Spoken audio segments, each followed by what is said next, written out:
Okay, everyone is here, so we can begin, Chris, when you like. All right, excellent. Um, Thank you and welcome to the January 19th, 2024 California Board of Behavioral Sciences Policy and Advocacy Committee meeting. My name is Chris Jones. I'm chairperson of the committee. Before we convene, I would like to remind everyone present that the board is a consumer protection agency charged with administering and enforcing the board's laws. Where protection of the public is inconsistent with other interests sought to be promoted, the protection of the public shall be paramount. Committee members will be participating remotely from private non-public sites. The public may participate remotely or attend in person at DCA headquarters at 1625 North Market Boulevard, Suite S 102. I will announce when we are accepting public comment on the various issues, and the meeting moderator will open the lines as appropriate. Each commentator will have 2 minutes to comment. Moderator, would you please provide the audience with instructions on how they may participate during the meeting at the appropriate times? This is the moderator. When public comment is requested, I will turn on the WebEx question and answer feature to facilitate this. Comments should be limited to the topic that is addressed during that specific agenda item. We'll have the instructions displayed on the screen each time, and members of the public may click on the question mark, typically at the lower right-hand corner of their WebEx screen, type the word comment into the text box, and click send for their request to be recognized. You may also choose to raise your hand by clicking on the hand icon at the bottom row of your computer's WebEx screen, or use the *3 on your device if you're an audio-only participant. Each commenter will then be invited to unmute themselves in turn, and they will be given 2 minutes to speak with a 15-second warning. At the end of that time, the microphone will then be muted, and we will move on to the next commenter. And that's all the instructions I have. Thank you, moderator. I would now like to call the meeting to order and ask Christina to call roll to establish a quorum. Good afternoon. Chris Jones, Here. Abigail Ortega, Here. John Sovek, Present. Wendy Strack, Public member present. and we have a quorum. Thank you, Christina. Now next are introductions. Board staff, would you please introduce yourselves? Good afternoon, Steve Sodergren, Board of Behavioral Sciences, Executive Officer. Good afternoon, everyone. Marlon McManus, Assistant Executive Officer for the board. Hi, Roseanne Helms, Legislative Manager for the board. And Christy Berger, Regulatory Manager for the board. Sabina Knight, Legal Counsel for the board. And Christy Schilge, Regulations Counsel for the board. Is that everybody? All right, thank you.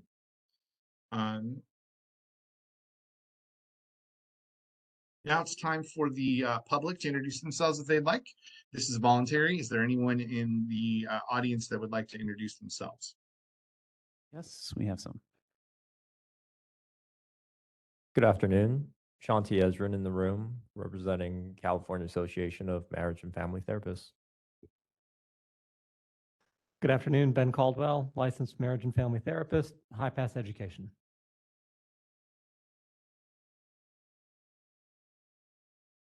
That's it. Moderator, are there anyone in the remotely that would like to introduce themselves? This is the moderator. I've opened up the Q&A feature for members on WebEx if they'd like to introduce themselves, or they can use the raise hand. All right, and it looks like we have Kathy Atkins. Kathy, I'll unmute you real quick.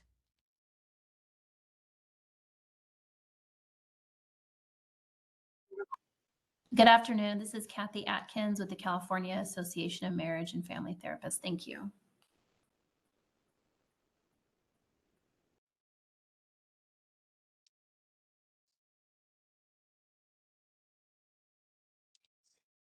All right, and it looks like we have Kristen McKenna. And Kristen, I'll unmute you real quick.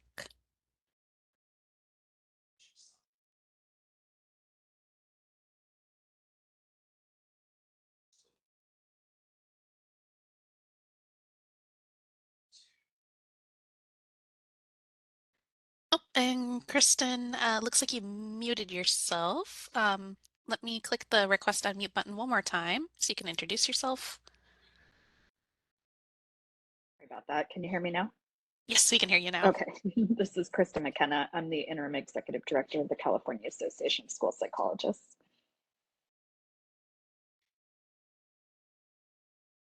All right, and I have Selena Liu.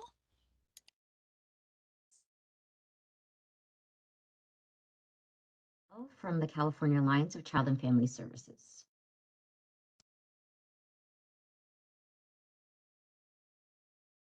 All right, it looks like that was everyone who wanted to introduce themselves. Would you like me to close that Q&A feature? Yes, thank you, moderator. And welcome, everyone. Thank you for attending our meeting today. Next on the agenda is the discussion and possible approval of the October 27th, 2023 committee meeting minutes.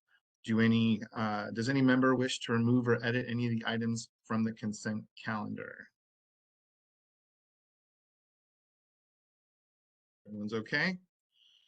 All right. Do we have a motion to approve the consent calendar?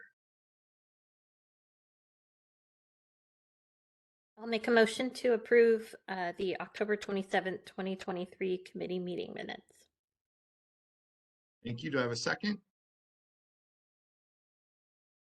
I'll second then. Are there any comments from the public? From our audience that is present in the room? No Nope. comments. Oh, awesome. Thank you. And how about any comments from our remote participants? Moderator? As a moderator and at the direction of the committee, I have opened up the Q&A feature for public comment. Members of the public, if you would like to make a comment on this item, please click the Q&A icon located at the bottom right-hand corner of your WebEx screen or use the raise hand function. I'll pause a moment to allow the public time to access these features and submit their requests.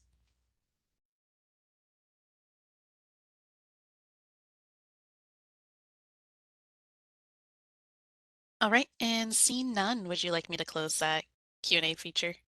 Yes, thank you. All right. And now, Christina, will you please take the vote? Yes. Chris Jones, Yes. Abigail Ortega, Abstain. John Sovek, Yes. Wendy Strack. Yes. Motion carries. Thank you, Christina. Next on our agenda is the discussion and possible recommendation regarding licensing requirements for licensed educational psychologists. Roseanne, would you please provide us with an overview? Yes, thanks, Chris. So the purpose of this item is to discuss making potential amendments to the section of licensed educational psychologist statute that deals with license requirements for an LEP license.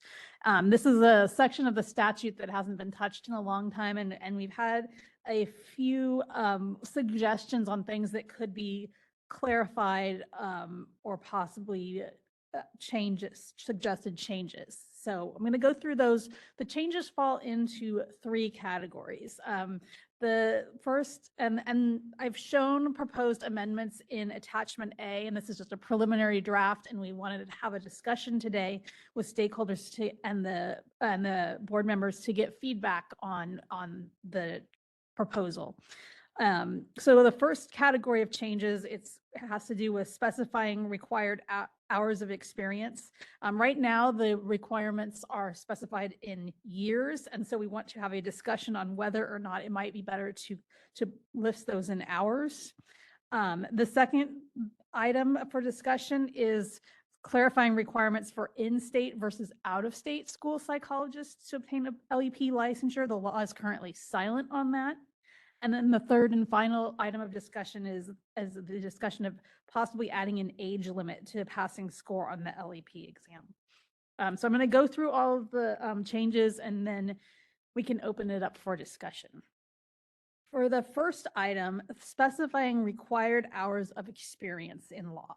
So currently, if you want to get an LEP license, you need to have 60 semester hours of postgraduate work in pupil personnel services, 2 years of full-time or equivalent experience as a credentialed school psychologist in the public schools, and one of either the following two choices. You can either have a year of supervised professional experience in an accredited school psychology program, or you can choose to have an additional year of full-time experience as a credentialed school psychologist in the public schools under the direction of an LEP or a licensed psychologist.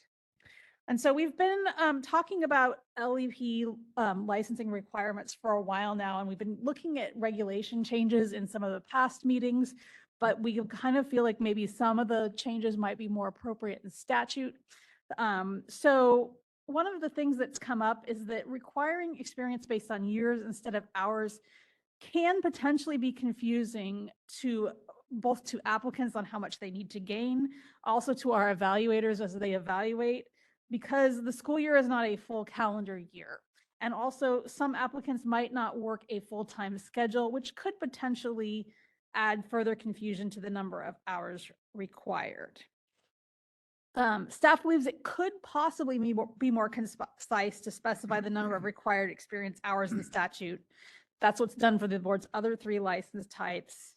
And we could start with the assumption from the Commission on School Teacher Credentialing that one school year consists of approximately 1,200 hours. So that's a fairly reasonable assumption that we could back up. So we're asking the committee to discuss whether the experience should be measured in years or hours. We're also, in the proposed amendments, we are specifying that the experience may be gained either in the public schools or in another school setting as specified by regulations. That's really laying the ground for our regulatory proposal, where we want to specify in what other school settings besides public schools might be acceptable. And we think that we need to add that specific sentence in order to give us the authority to do that in regulations. And so that is the first that's the first discussion item. The second discussion item centers around clarifying requirements for in-state versus out-of-state school psychologists. It doesn't specify whether the experience needs to be holding a California credential or it can be out of state, if the experience can be gained out of state. And so we're proposing that that if it's not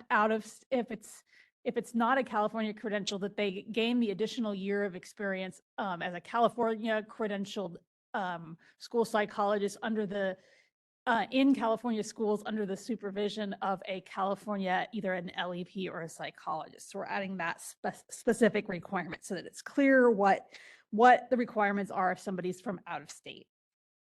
And then finally, in terms of adding an age limit to a passing score on an LEP exam, that's kind of a technicality. Our other laws state that a clinical exam score is valid for 7 years. LEP's law is silent on how old an exam score can be. Most individuals, as soon as they pass the exam, they submit for licensure right away. It's unlikely somebody would wait for 7 years. However, we have seen people wait for a little while, and technically an individual could, pass the exam and then not submit for several years and then come back with a very old exam score, and we would have to issue the license. So we are suggesting a 7-year limit on the age of the LEP clinical exam.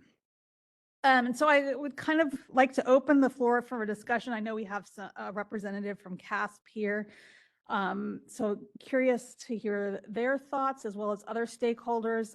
So we can, I think probably the best way to do it is take it item by item. So we can start with the requires hours of supervised experience and whether that should be in years or in hours. So we'll open it up. The floor to you, Chris. Okay. Well, I'll chime in if that's all right. After some thought and some discussion, I think that the full-time, 2 years of full-time experience is going to be the most efficient way to measure the experience for a school psychologist, because of the way that our job is structured and the variety of things that we do within it. Going from hour to hour or looking at hours, I believe that for the other licenses, it gets split up between the different sort of tasks that they need to accomplish within those hours of their 3,000 hours of interning. And to, the point that Roseanne made, when we, that 1,200 hours that we have for our internship program is really based upon the number of hours that a typical school psychologist works in a school year. Schools are give or take 30 weeks out of the year. School psychologists at full time, working 40 hours a week, would put in about 1,200 hours a year. That's not only a state standard, but a national standard. So I think it would be difficult for us to track hours versus the years, and things would get we might get lost in the weeds. Just my opinion on it. It does get a little bit tricky when we're looking at people that work part-time, and what that will become equivalent to, how many years it will take to acquire 2 full years before, if you're working part-time. So I think that there's a lot of nuances in there that could cause some issues, but this seems to have been working up, until currently. So I don't know that it's something that we really need to change at this point. Other thoughts from my committee members? Questions? Mr. Sovek. Hello, Mr. Jones. Hello, good to see you, my friend. Good to see you as well, too. I think the one thing that I'm hearing in the proposal is to try and bring consistency into these licensing processes. So the idea of being aware of an hours count, which is consistent under all the other licenses, I think brings us into a space where the actual BBS can monitor these and be consistent in how they, in the application process, to make sure that all the buckets are covered. And the thing is over the years, I know for the MFT hour count, the buckets have shifted and changed as the needs of the profession have changed. And I think that's something with the LEP and CASP, that decision of what those buckets look like, or if there's even a bucket system, or if it's just 1,200 consistent signed off hours, I think could work effectively to bring a consistency to how we create these roads to licensure. So for myself, I would be in favor of this idea of moving towards a more specific request for the requirements on this. And John, to your point about the buckets, that's a good question, actually. We go through, we have domains that we are trained in and are required to show competency in as a way of getting our credential, which is the first step. So we may need to take a look at, I don't know that there is a number of hours that need to be spent in each specific domain in order to show competency in that domain versus an overall competency. So that's a really good question. I think you want to maybe take a look at that. I appreciate that. Any other comments from other committee members? Oh, okay. Moderator, would you open it up to the public, please?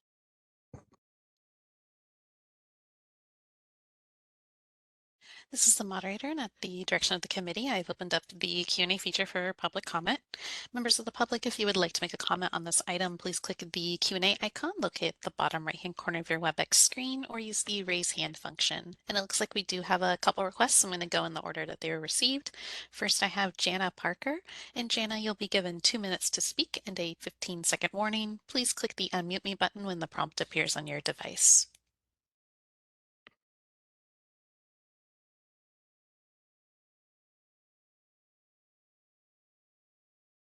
Hi, can you hear me? Yes, we can hear you. Hi, this is Jana Parker. I'm a licensed educational psychologist. Thanks for opening this up.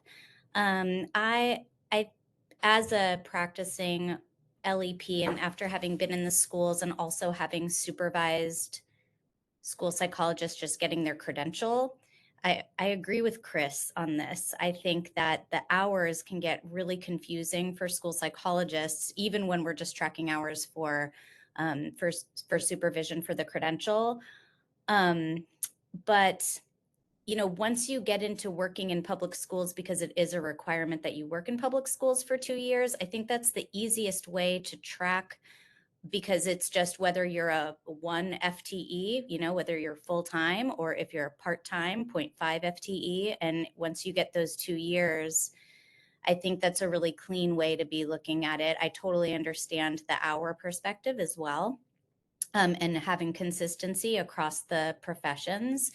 But I think this case is, I think it's cleaner. I just agree with Chris, just knowing the intricacies of how the school district works. And it's actually very clear whether or not you've, you know, worked a full year in a school district, even though it's not an actual year, it's a school year. So maybe it could say something about it being a full school year rather than it being like 1 year. But I think that's all I have to say. Yeah, thank you for addressing this, though. Yeah.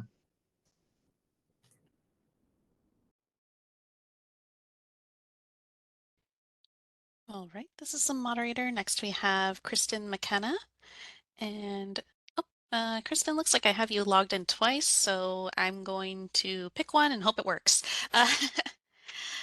All right, you'll be given 2 minutes to speak and a 15-second warning. Please click the unmute me button when the prompt appears on your device. You hear me? Yes, we can hear you. Good, you picked the wrong one. I can't get in on my computer. I just want to thank Roseanne and the board for your time today and work on the statutory amendment. So I am Kristen McKenna. I'm the interim executive director for the California Association of School Psychologists. I'm also a licensed educational psychologist in private practice. I'm actually in agreement with the language as proposed. We really support alignment with other BBS licensees while recognizing that employment in school districts, charter and private schools may vary from a typical year-round full-time employment in the private sector. The verbiage does align with the credentialing requirements of California through the CTC, and I think we'll also support out-of-state applicants for that increasing need. I actually do agree with this change because my concern is that a 1-year individuals may work part-time during that and not actually fulfill the 1,200 hours. We did also talk about full-time equivalents is the verbiage we use in schools. A 1.0 would be a full-time, less than that, and we thought that might be hard to measure. So I do think some clarity around this would be helpful. And in answer to Chris, I did look up the NAS domains. I think there is a percentage somewhere, but they do want equal coverage in each of those 10 domains. So I do agree that that is covered there as well. So thank you so much. Thanks, Kristen. Yes.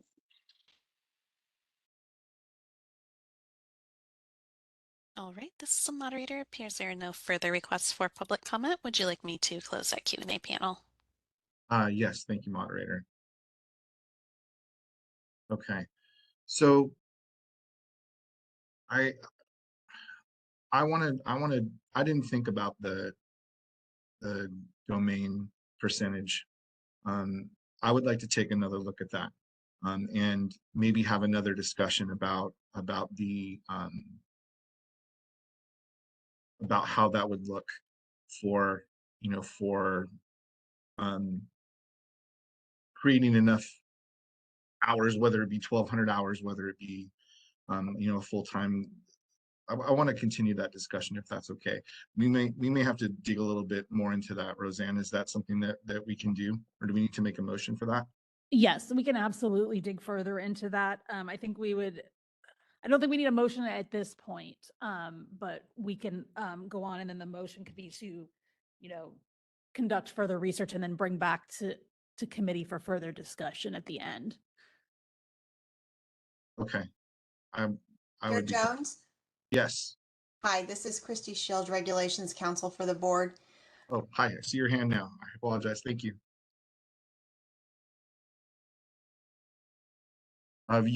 Christy, you're muted.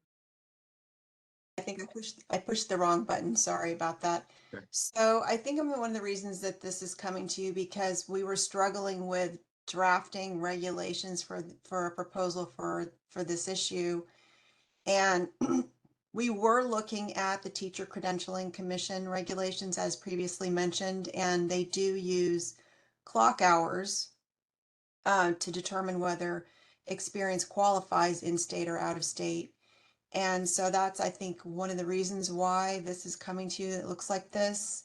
And there were things like, what's a year? Is it a school year? What's a school year defined as? And we were looking at that. And so one of the ways to resolve these issues more quickly is usually through statutory changes. And that's why I think the staff is bringing this back. And so you might want to ask the staff to provide you the regulations for the teacher credentialing commission to see what that agency is doing in terms of counting hours of experience to kind of see what they're requiring in the public sector. So I don't, just a suggestion, because that's one of the reasons why you're seeing the hourly requirement, because there was confusion about how to count it, if it's daily and it's a certain percentage, like 75% of the school year they worked, or right, and how that should look, and in a way that would fairly account for actual experience that you intend them to have in order to qualify for the license. So just a suggestion, maybe to consider asking staff to include that in anything they bring back to you at a future committee meeting. And we actually did talk about that before. That's why we put the 1,200 hours in, because that's what CTC requires for internship, for our full internship. The difference is that 2 years of working as a school psychologist as an independent practitioner versus an intern, which differs from the other licenses where their 3,000 hours are coming from supervised practice. So that number 5 item is based on us working 2 full years as a fully credentialed school psychologist. Once we've gone through our program, the 1,200 hours is required for our internship. That's both states, CTC, and through our national organization also they require that too. So that's what you were referring to, correct? You're muted again, Chris. Sorry, I keep unclicking the hand button. So I think that, to the point of one of the commenters, though, you might want to explore defining the year, whether it's a school year, and how that's calculated, and also whether the experience is daily. There are any daily requirements or percentage of the year that has to be, whether it's a consecutive count or just hours over the course of the year, are important considerations for determining qualifications. So we want to make sure we're really specific about what we mean, so that you don't need regulations to implement this. It would be self-executing. But where there are gaps, we will need to do regulations. So just thinking about those other aspects that the commenters have raised to clarify would be, I think, important. So we don't have to do further regulations to define that. Okay. John? And springboarding off of that, in this same section 1, it also talks about looking at the regulations that'll look at bringing in not just public schools, but what's acceptable as a parochial, private, or other institution. Once again, they're not going to be under the state regulations of school year in the same way. And so this hours thing might be a way to set up to anticipate, as maybe more schools come into the system, to say, this is how we agree that we're going to gather a certain amount of experience from these licensees, not yet licensees, but I want to call them people trying to attend their LEP. That it might actually be something that would help anticipate if any changes start to roll out in that direction as well too. I see that point, John. And maybe I'm going to get in the weeds here and stop me if I am. Roseanne, please. One of the not concerns, the difficulties I think that we would have with breaking down the job into hours is because we're not technically under supervision working those 2 years as a credentialed school psychologist. So the difference with the other licensees and their internship is that they are under supervision, and their supervisors will sign off on those hours that they're doing. So then who would we have to sign off on that, those number of hours of experience when we're working? I mean, not independently. When you're in schools, you work in a team, but I don't know. I don't know. Maybe that's something we need to dive into, Roseanne. Yeah, I'm hearing what the real question is, and then Christy and I were discussing this as well, and it works. It's all fine and dandy if somebody worked full time for a school year.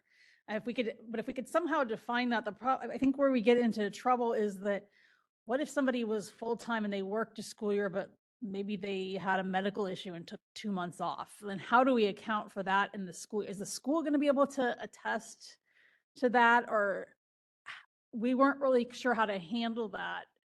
So yeah, and I don't know what the solution is. And I kind of want to, it sounds like that's the school districts counted as either a 1.0 full-time or half-time.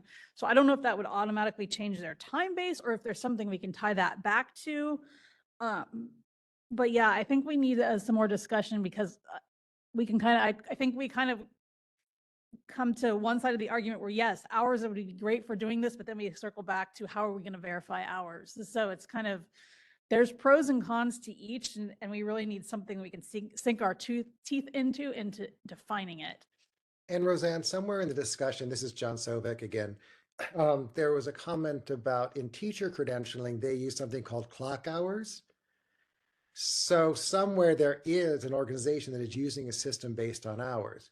So maybe it is about researching how do they use this clock hours, how do they apply it, how do they verify it, if they verify it. Maybe that's actually, if we move to hours, where a suggestion for a solution might show up. Yeah, I think you're onto something there, and that might be where with what Christy was saying, was looking in their regs. It might be defined somewhere, and maybe we could use that. This is, oh, go ahead. No, go ahead, Christy. Okay. Yeah, I wanted to, when Roseanne and I were talking yesterday, I actually am one of the people that works on the form. So like our licensure application. So in my mind, I'm going, okay, how would we translate if we didn't do hours? Hours are easy peasy as far as like creating a verification form and having the evaluators evaluate what comes in. Somebody who's full-time for a year, that's easy, except for the issue Roseanne just mentioned, what if they took time off? But what I really ran into was I was thinking, okay, say we did go with this other system where we have the school district verify their time base. So whether they were full-time 1.0, if they were 0.5, or even like a 0.8, I'm sure that there's different variations of that. What gets really complicated is if we continue to say, or the equivalent to full-time, say there's somebody with multiple jobs and they've done, 6 months here at 0.5, they did, a year at 0.8.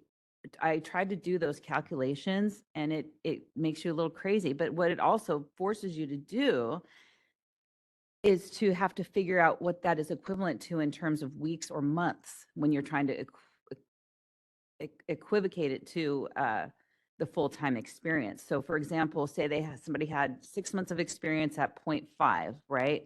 If we're trying to say what's equivalent to that in full-time experience, so you would take 6 months times 0.5 is how I did it. That would be equivalent to 3 months of full-time experience. But then how does that fit into this school year thing? So unless there's something I'm missing here about how else we could try to do that, I'm not sure how to best do that. We're doing the best we can without guidance in the law right now. We're saying a minimum of 32 hours a week. But that's, we've just done that based on what we're able to find of what different sources have stated as full-time versus part-time. So we are already kind of doing it. It's been challenging, let's just say that. And I think it would still be challenging for an applicant who has a bunch of part-time experience if we went to this time-based sort of situation. So just something to think about, food for thought. If we were to go that route, how would we work that out? Us LEPs causing all this trouble. for the board. Thank you, Christy. I appreciate that. Of course. Any other thoughts from our committee members? So Roseanne, I looks like we're a little bit back to the drawing board to Yeah, I think that we can have some discussions with CASP and do a little bit more research on the CTC regulations. If we can see what they do, then we can kind of revisit this piece. I would still like to talk about the second and third piece though when we're ready. Sure. Yeah. The again, you know, the other thing that I would think about is the logistics of trying to document those hours when we're not under supervision and how you would do that, especially if you have multiple jobs. I think it's good to I think it's great to show that you have hours in the specific domains, the 10 different domains that we are trained in. And we'll just have to think about how that would look logistically. So, all right, I think we're ready to move on to the next item. Okay, so for the language for the next item, I want to draw your attention to 4989.20 6A6 and 7. We have split the requirements out. So basically we have split the requirements into two pieces rather than just not saying anything about whether it was from a California credential or not. 6A, well, 6 would apply to somebody who had a California credential and qualified. Under 5, and it would basically allow them to choose to either do 1,200 hours of supervised professional experience in an accredited school psych program or a minimum of 1 year or 1,200 hours as a credentialed school psychologist in public schools or other under the direction of a California licensed LEP or psychologist. So, but then for the people that were from out of state that qualified under paragraph 5 that did not have a California credential for their 2 years of work, the experience in a supervised accredited school psychology program would be off the table. They would instead need to obtain a year or 1,200 hours of experience as a California credentially school psychologist under a California licensed LEP or a California licensed psychologist. So it basically takes the professional experience in a school psych program off the table for those out-of-state individuals, because we're proposing we want them to have experience in a California specific environment because of things like laws that are specific to California and the environment in the school districts in California that they should know in order to be an LEP. So that's why we're proposing that. So I wanted to point that out and see if there's any feedback for that item. I like it. I know that we've spoken about this. You know, that 1,200 hours is the for your internship, if you want to use that, is a standard, both state California standard, but also a national standard.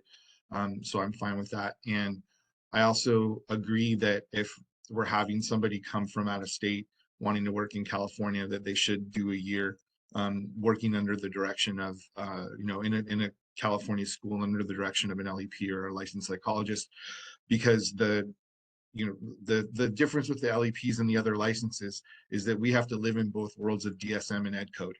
And so a lot of times there are federal standards that are at a minimum for ed code and special ed law and IDEA, but each state can raise that bar if they need to. California is a different beast when it comes to special education law. We differ from other states in a variety of different ways. And one of the things that we've talked about at length within our board meetings is when we're looking at exams and showing competency, is that California's culture and our diversity is different than the rest of the country. So if you're not trained in California, then you may not have an understanding of the nuances that make California what it is. So I agree that someone coming from out of state should have at least a year of experience with working within California under the direction of a licensed person prior to being able to sit for the exam. So I'm in favor for that. Any comments from our committee members? All right. Moderator, would you open it up for comments from the public, please?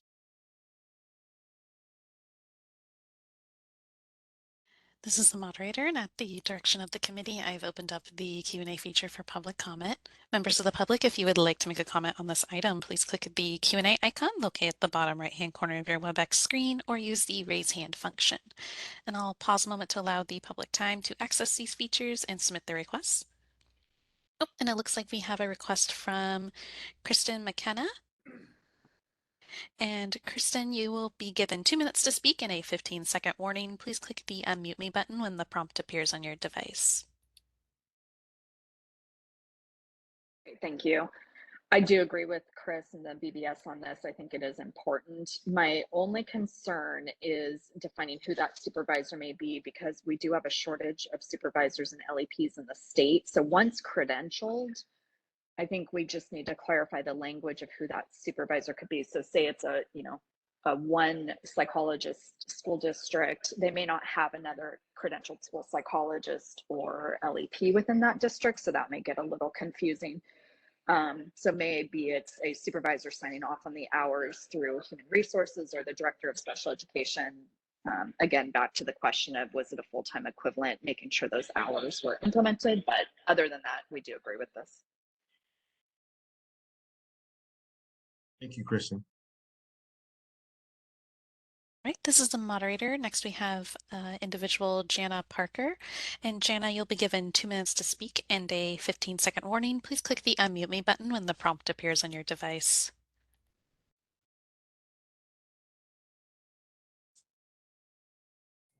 Hi, I just wanted to say I also agree. I like it.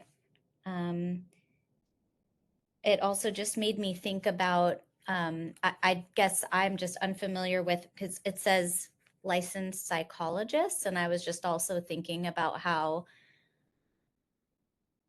a licensed psychologist may or may not be familiar with a lot of the things that educational psychologists deal with in the public school districts, like ed code. I don't know if we need any clarification around that. It's like, is it just any licensed psychologist? It just made me think about that. It also made me think about the comment about parochial schools, and just kind of along the same lines, thinking that if a school psychologist is working in a parochial school, they're probably not dealing with all of the things around ed code, which is a lot of what it's a lot of our background and training. And so it just made me think about that, and how that training in a parochial school is probably not the same as training as a school psychologist in a public school. But that's it. That's all I have to say. Thank you. Thank you, Jana.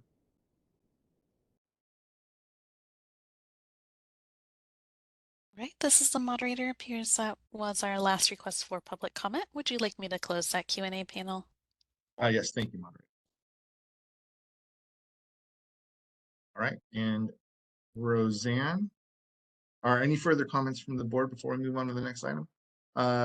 Abigail. I guess just curious, like, how do we ensure that the educational psychologist is competent working inside of California after the year? Like, how will we measure competence? That's a fair question. I think that the competency would be their ability to pass the exam would be my thought on that. But maybe I'm wrong. I don't know if Roseanne wants to jump in. Yeah, then they would have to take the exam, which would have California law and ethics questions on it, and then also, like the clinical exam component. So that's how the competency would be measured at that point. So right now, are people not passing that exam and showing that they're not competent without this extra year? Or are they No, not it's allowed to they're practice already in the state? required. So it's not a issue we're seeing with people not being competent. It's the fact that the law doesn't address at all what happens when they come in from out of state. So the thought is that by specifically stating that if you're from out of state without a California credential, you need to have this extra year of experience to make you competent in California law, other environment, and then you'd be acceptable to take the exam, and that would have law and ethics questions where you would ultimately demonstrate whether or not you were competent in those areas. And if I can clarify real quick, it's not really an extra year of experience, it's extra supervision, right? Because they already, even California credentialed people have to have 3 years. So this would just be their third year, has to be under, well, the direction of, not, it doesn't say supervision. Right. So in case I sound like that might be what you were questioning, Abigail. I guess I'm just trying to, I get that there's no structure in writing, but I'm just wondering if there is an issue if people are not that are out of state, if there are issues that are coming up with how they're practicing in California schools, and if they're No. not passing the exam because of that. We don't get a lot of LEP out of state licenses, so it doesn't happen very often. But we did notice, we got one, and the question is raised was, well, do we accept that or not, or what should we be accepting for LEPs to ensure that they're competent in California law? Because if they don't know California law, then it's basically setting them up for failure. So we want to address that. We aren't getting a high volume of out-of-state LEPs, but we do occasionally get some. So the law should address that. As the profession grows, we'll probably see more. Okay, thank you. Thank you, Abigail. Any other comments? All right. Roseanne, we'll move to our third one. Yes, and then the very last item, the age limit to passing exam score. So we're saying that the LEP exam is valid for a period of 7 years from the date the exam was taken. That law is consistent with law that we have for our other 3 license types for the clinical exam on that end. So we are proposing that in subsection or paragraph 8 of 4989.20. So Chris, do you want to add any comments to that? I think it's a good idea. I think that if we can be as consistent across the licenses as possible, I think that that's great, and I think that will at least help us with consumer protection, making sure that a licensed person is taking a recent exam and they're not working off of antiquated information. Any other comments from our committee? Mr. Silva.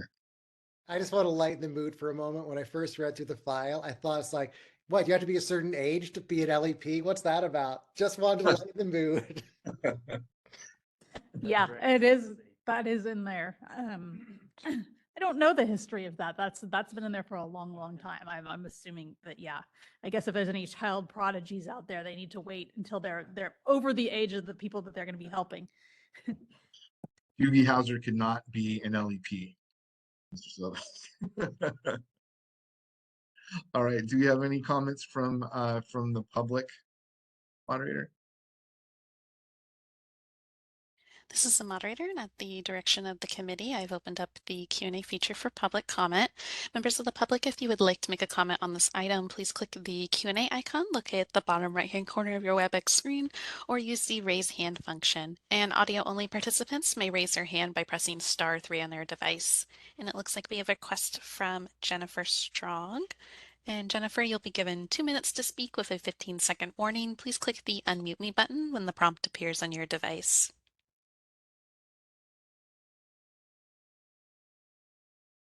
licensed educational psychologist in Southern California. We have a practice called Cognitive Diagnostic Associates where we have our office in LA, Orange County, and San Diego, and then we're looking at San Francisco. So I do really actually like Abigail's point on the competency. And it took me a little bit of time to kind of formulate my thoughts on that perspective. And I actually take a different perspective when we're looking at LEPs that are coming from out of state, trying to do evaluations in California. When I'm looking at it right now, I have some interest with people that have a lot of knowledge in the field, such as Stephen Pfeiffer. And when I think of Stephen Pfeiffer wanting to do an outside evaluation in California, and he doesn't have his license to do it in California, I don't foresee it being I foresee it being a little bit challenging to do that year-long internship, so to speak, in the school system to learn the ed code. I know he doesn't understand California ed code, but I feel like he's very well qualified, if not overly qualified compared to the rest of us, to do a very comprehensive outside school neuropsychological evaluation and represent California very well. So I kind of take a different stance on maybe reevaluating how to become competent and how to have our outside other state providers doing our LEP work here in California. So just food for thought for that one. But thank you guys. I appreciate attending here. Thank you, Jennifer.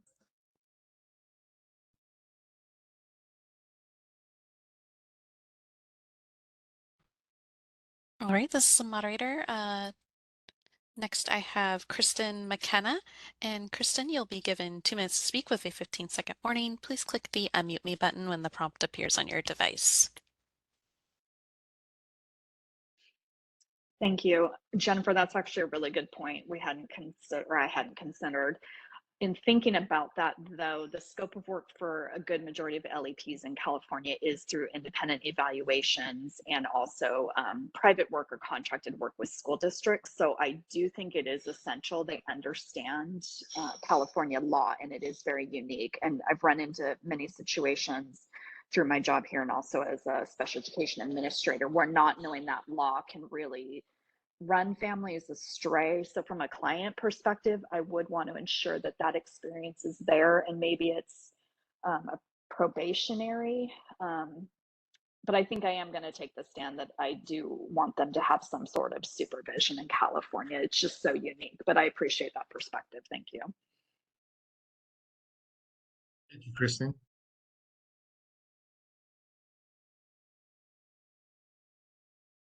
All right, this is the moderator. Appears there are no further requests for public comment. Would you like me to close that Q&A panel? Yes, thank you, moderator. Okay, so if I read my notes correctly, we want to do a little bit more digging on the first item. Oh, Abigail, your hand's up. I'm sorry. Go ahead. Just answering about the age limit. I'm curious about why why would someone extend them sharing that they passed the exam? Like, what are some common reasons, and like how does like what are the risks of not having an age limit? Like, how does that protect the public, like creating this? I just think like sometimes there's like more and more like regulations and rules that are added, and just always trying to understand like, well, why, other than, well, that's what we've been doing, so that, you know, I can understand it and know whether, you know, it makes sense to support or not. So Are you asking about the passing score on the exam? the age limit, I think that was where we were. Of the exam, not the Yes. age limit. Okay. Do you want to take that, Roseanne, or Yeah, or I can Chrissy? take that. So the reason we have an age limit on the exam, and it's not, I don't know that we've had somebody come back after 7 years for LEP. The reason we have an age limit is to make sure that they have current knowledge and experience. The exams get reformulated the practice of the professions change over time. So the practice of an LEP demonstrated, competence in if somebody took the exam in 2000 and then they come back, it's not necessarily the same world. If they passed the exam, let's say in 2000, and then they were to apply for licensure, and I can't think of a scenario why somebody would do this, but other than maybe they didn't want to practice. Maybe they passed the exam, never applied for a license, moved out of state, and then came back 20 years later. Well, that wouldn't be demonstrating current knowledge of the profession. And if they'd been out of the profession for a long time, we wouldn't want to accept that old exam score. We don't accept it for our other license types. It's just kind of an oversight in LEP law that it's never been built in. We don't have an instance where that's happened, but it's just, at least not for LEP. We see it sometimes with the other licenses, maybe they had an exam score in another state, but they come here, they never got licensed, so they don't qualify for portability. They can hear that's not going to be the case with LEP because there's so many states don't license LEPs equivalently, only Massachusetts that I know of. But it's just a public protection addition to make sure that somebody has been recently knowledgeable in the profession.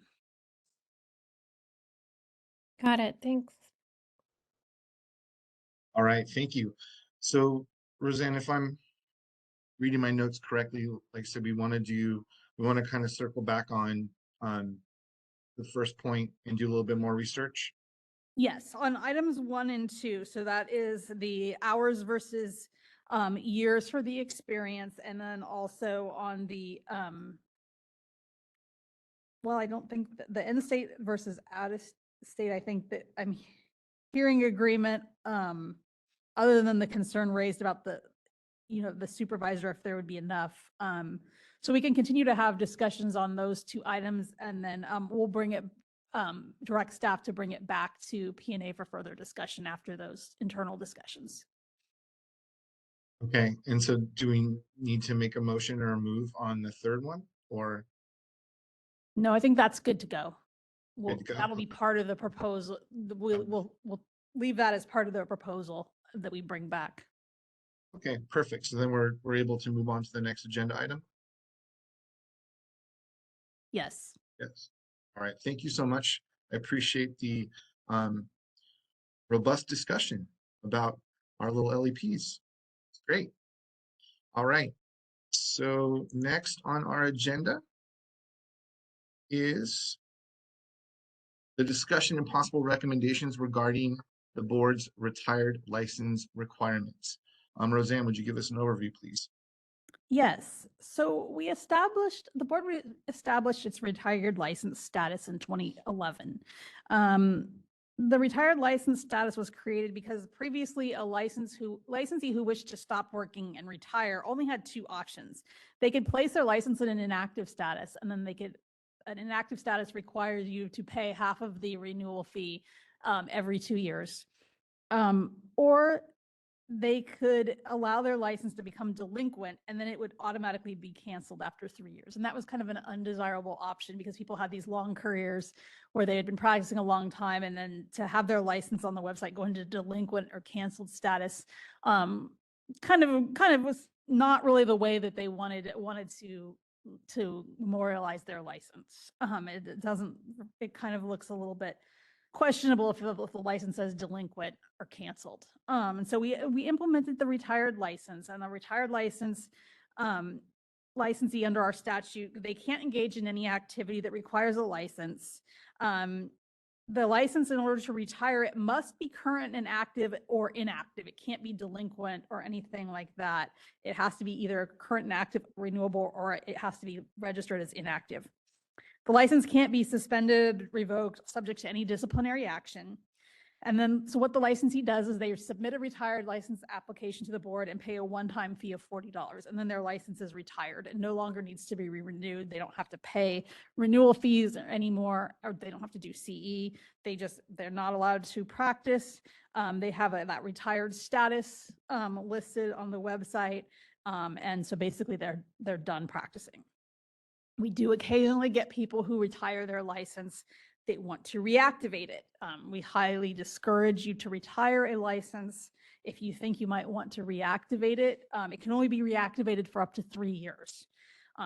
During that 3-year period, if somebody decides they want to restore their retired license, they must submit an application, pay their renewal fee, complete up to 36 hours of continuing education, depending on how long the license has been retired. And they need to resubmit fingerprints because the board would no longer have active fingerprints on file. So, but the problem comes in if somebody has been retired, and this is why we discourage this. If somebody's been retired for more than three years or more, you can't just reactivate the license by taking some CE and paying your renewal fee. That's considered basically you have to get a new license. You need to reapply for licensure and meet all of the current licensing requirements at the time. So we're going to reevaluate your degree, see what coursework is missing. You're going to have to pass both exams, and then you're going to have to submit fingerprints. So that's a very cumbersome process. If you've been a licensee for many years, you don't want to have to do that.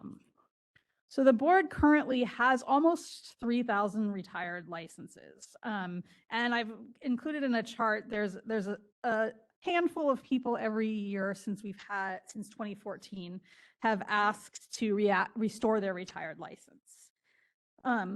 The board's licensee population as it stands now is getting older. Right now, about 16% of the board's licenses are over age 65.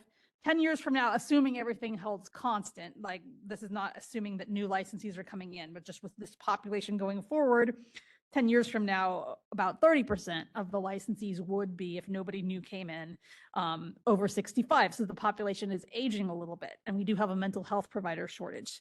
So we thought that we would discuss whether the board is interested in if there could be any barriers reduce any barriers to reactivating a retired license. And this is based on something that we saw the Board of Registered Nursing do this past year.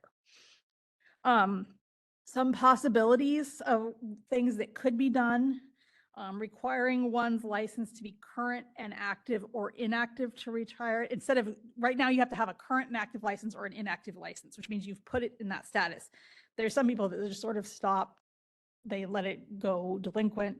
And then they have to basically, the complaint we get is that they have to pay to reactivate it, do CE to reactivate it, and then they retire it. So they're basically paying to reactivate it to just then retire it immediately. And so the wording of that language creates a barrier to retire for people who have decided not to use their license and decide, I'm done, I don't want to use it anymore.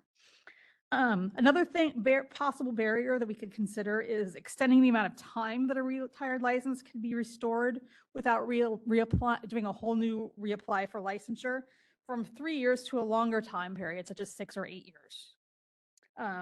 Another thing that we saw the nursing board do, allowing a retired licensee to practice in certain circumstances, such as in an exempt setting or free of charge only, is a possibility, or allowing a retired licensee to have supervision only status.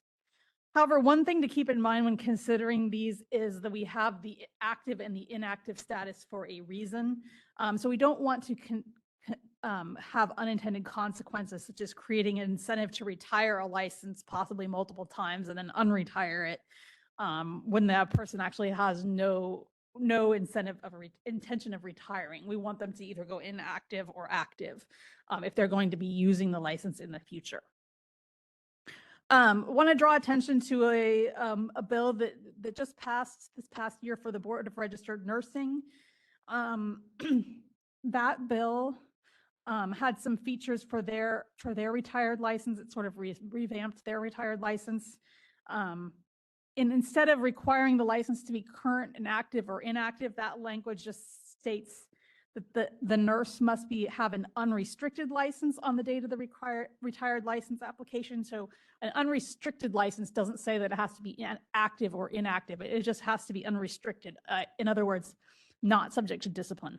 So they could have a delinquent license that's not subject to discipline, and they could decide, hey, I just want to retire. I don't want to do this anymore.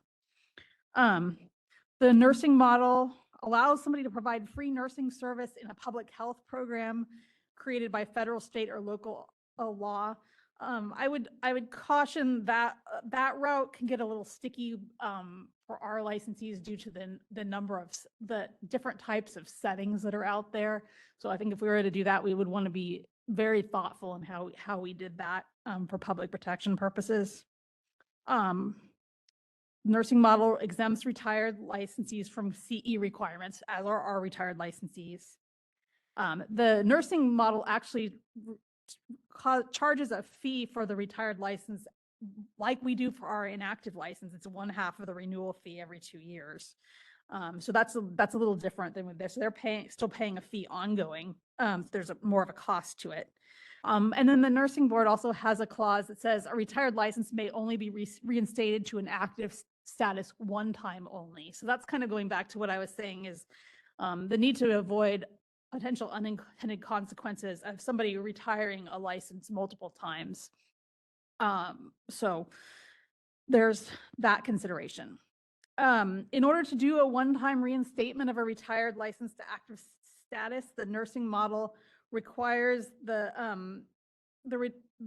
nursing model requires them to renew the license if they want to reactivate, provide fingerprints, pay renewal fees, and then if it's retired for 8 years or less, they need to have completed 30 hours of CE in the past 2 years. If it's retired more than 8 years, they must either hold a current valid active license in another US state or territory or pass the current license exam. So there's a longer threshold to reinstate that does not involve meeting all of the current requirements for licensure, although depending on what route you take, you may still have to pass an exam. So I wanted to throw that out there as an example so that we could discuss. And so I will open it up for discussion. All right, thank you, Roseanne. Are there any comments from our committee members?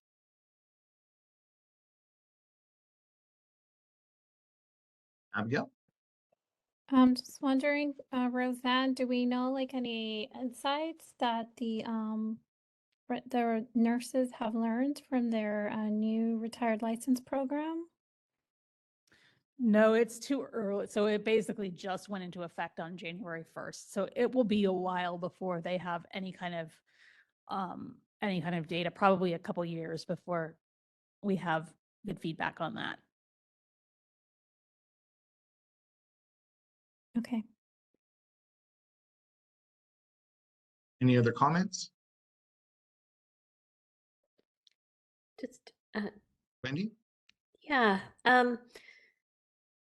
if we're talking about a mental health crisis in our state, one of the quickest ways to get folks back in the pipeline is to bring back folks who may have retired from the profession that may be interested in limited term, ability to meet a crisis or an emergency need. So I'm intrigued by this discussion on how we can kind of provide a process for folks to come back that makes sense, that's streamlined, but still protects the public and makes sure that their education requirements are up to date at the time. But I am intrigued by the conversation. Yeah, and I will throw in there really quick, Wendy. When we had the COVID-19 state of an emergency, the department as a whole did actually put in a process where a retired licensee could come back with very minimal requirements. So the state sometimes will step in, but that was a public health emergency. That was not to address the mental health emergency. So yeah, just there is precedent for something like that as well. Okay, thank you. So then, Roseanne, is there a direction that we need to go as far as what would be the next step? Yeah, I'm curious what features the board and stakeholders like that they're hearing versus don't like. I would recommend from my knowledge of things that are barriers in the office, the considering of instead of requiring the license to be current and active or inactive, just letting a license be restricted unrestricted so somebody doesn't need to pay a bunch of money to retire kind of as bureaucratic red tape.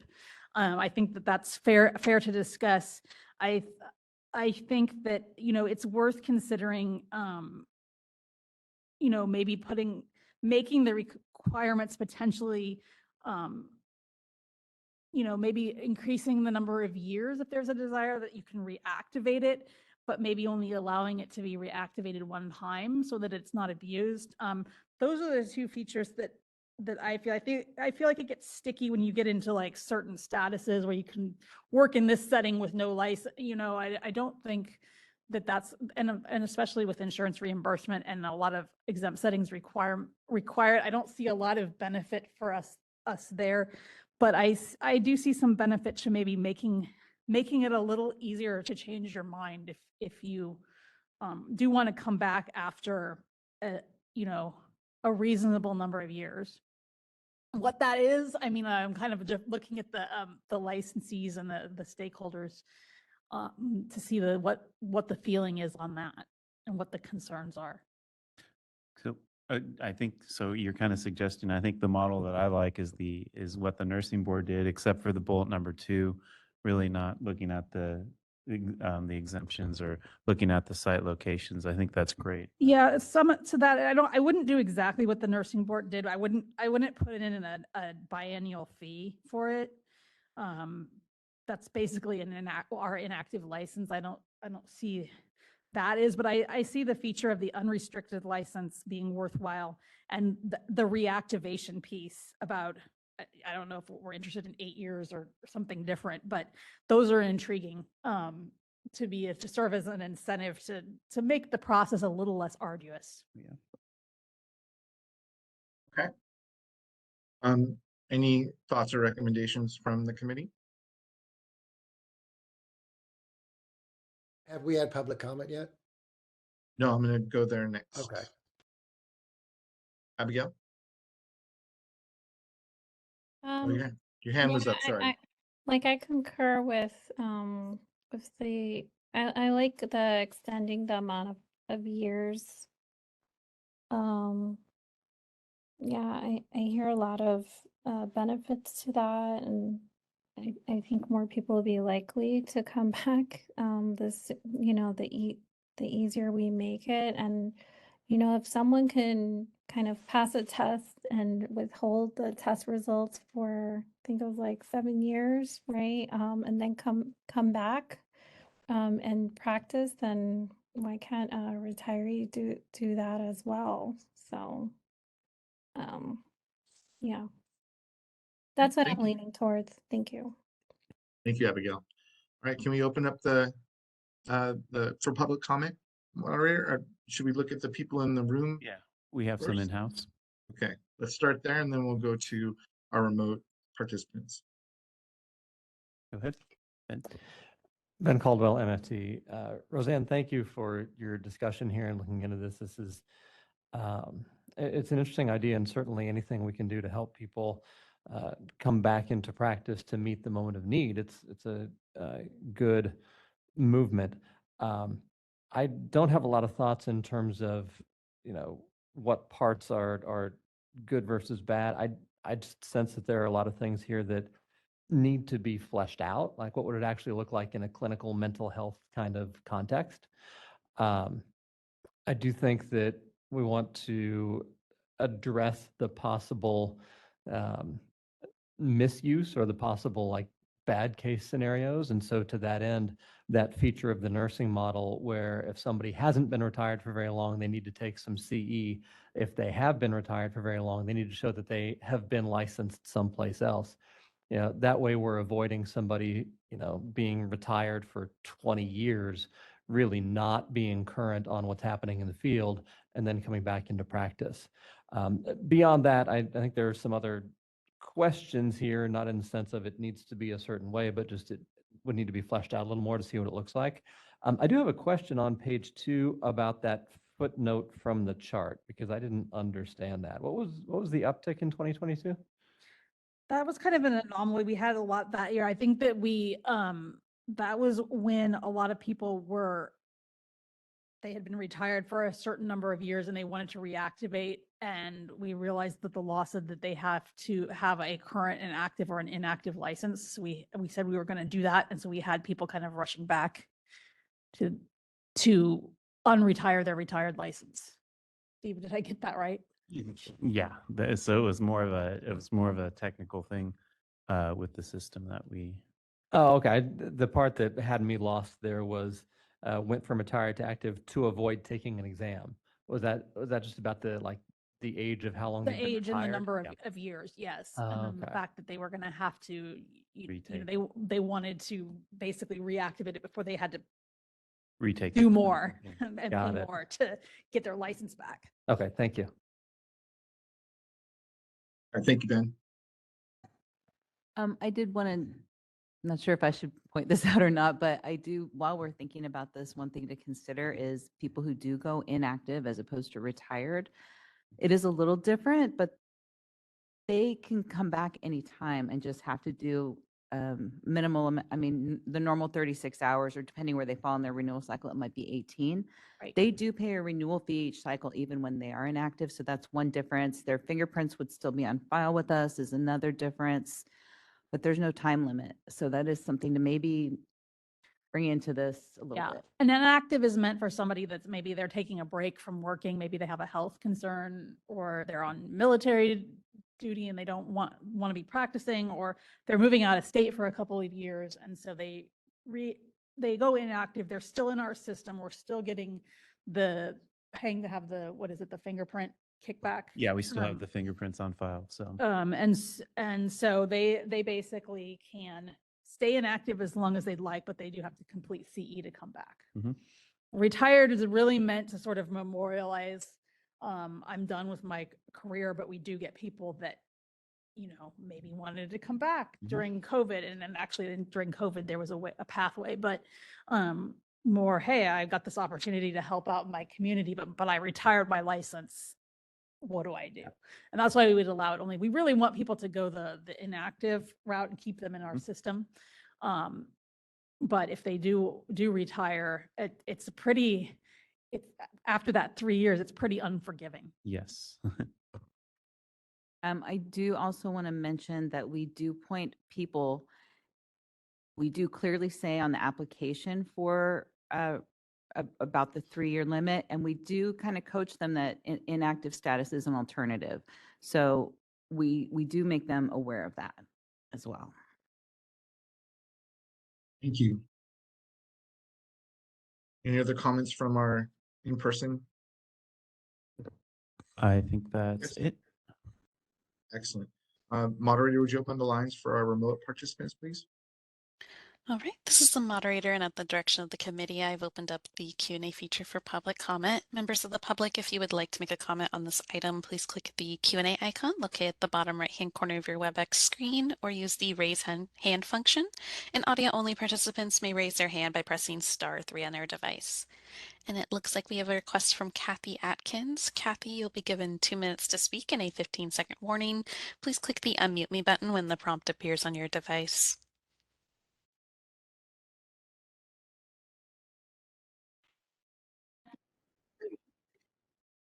Kathy Atkins with CAMPT. I appreciate the committee reviewing this. My thoughts are not very organized, so my apologies. The committee, I appreciate some of the comments made about, what about crises, making it an easier pathway for experienced folks to come back in, possibly lowering fees, or looking at that to make it an easier pathway for someone whose, life circumstances may have changed. They thought they could retire and, they couldn't.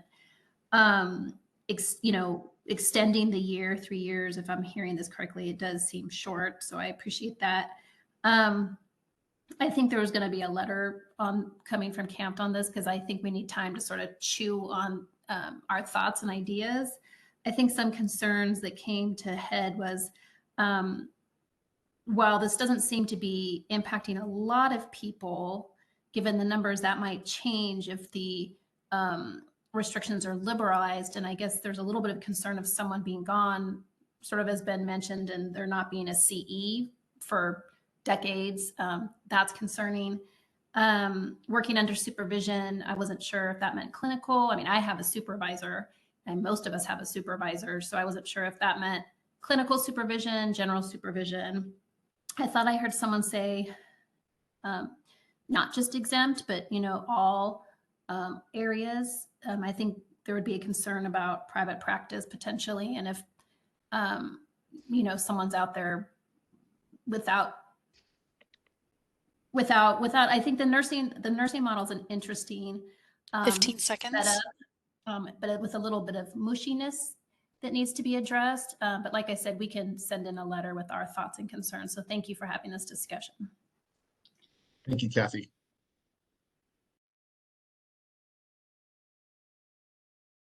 All right, this is the moderator. Appears there are no further requests for public comment. Would you like me to close that Q&A panel? Yes, thank you, moderator. Chris, I'd like to throw out a suggestion and then you can see where you want to go with it. Sure. Okay, so my suggestion would be to direct staff to draft some language for further discussion. So it always helps to have actual language with our law and what amendments might be, and then it can be changed. But focusing on page 5-3 under the Board of Registered Nursing License Model, focusing on the first bullet about the holding an unrestricted license and the final bullet in that list, active status one time only, and then the reinstatement piece. If retired a certain number of years or less than this, if more than this number of years than this. So develop some sort of a proposal there, and then we can go from there on what are the appropriate years, what are the appropriate requirements, and see how we like that. I'm not proposing I would not propose at this point, if they're providing free services that they can work in certain settings, or having an ongoing fee or anything like that, like an inactive fee. But I think it would help to see some language, and then there would be more details we need to flesh out if we like that, like what exams are appropriate to reinstate, how much CE is appropriate to reinstate. So we'll draft something, but that's not necessarily set in stone, and then we can debate. I'm comfortable with that. Any comments from our committee members? Okay, then do we need to make a motion for that, Roseanne, or can we just direct you? You can just direct me to do that. Then you are directed. Okay. Thank you. Can we actually the next item is going to be long, so I wanted to ask if we could take a break before we dive into advertising. Sure. Okay. Let's do that. What do we think? 10 minutes? Will that work? That's perfect. Perfect. All right. We will see everybody back at 2:32.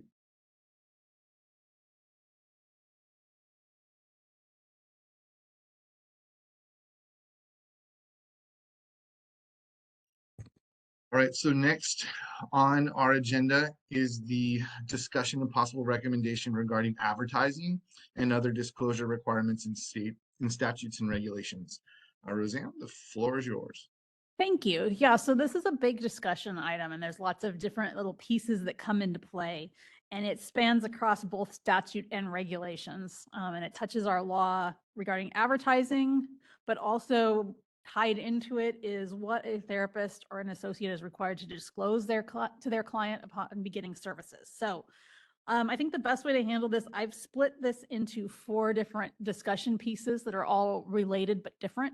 So what I'm going to do is I'm going to do an introduction and then introduce the 4 items. And then after each, I'm going to talk about each one individually, stop for discussion, and then we'll move on to the next item. And there's, like I said, there's 4 of them. So I think that's the best way to tackle this. Currently, the board sets its requirements for advertising for its licensees and registrants via its advertising regulations, and those are in Section 1811 of the California Code of Regulations. We have not made any significant changes to our advertising regulations in quite some time. The last changes were in 2013.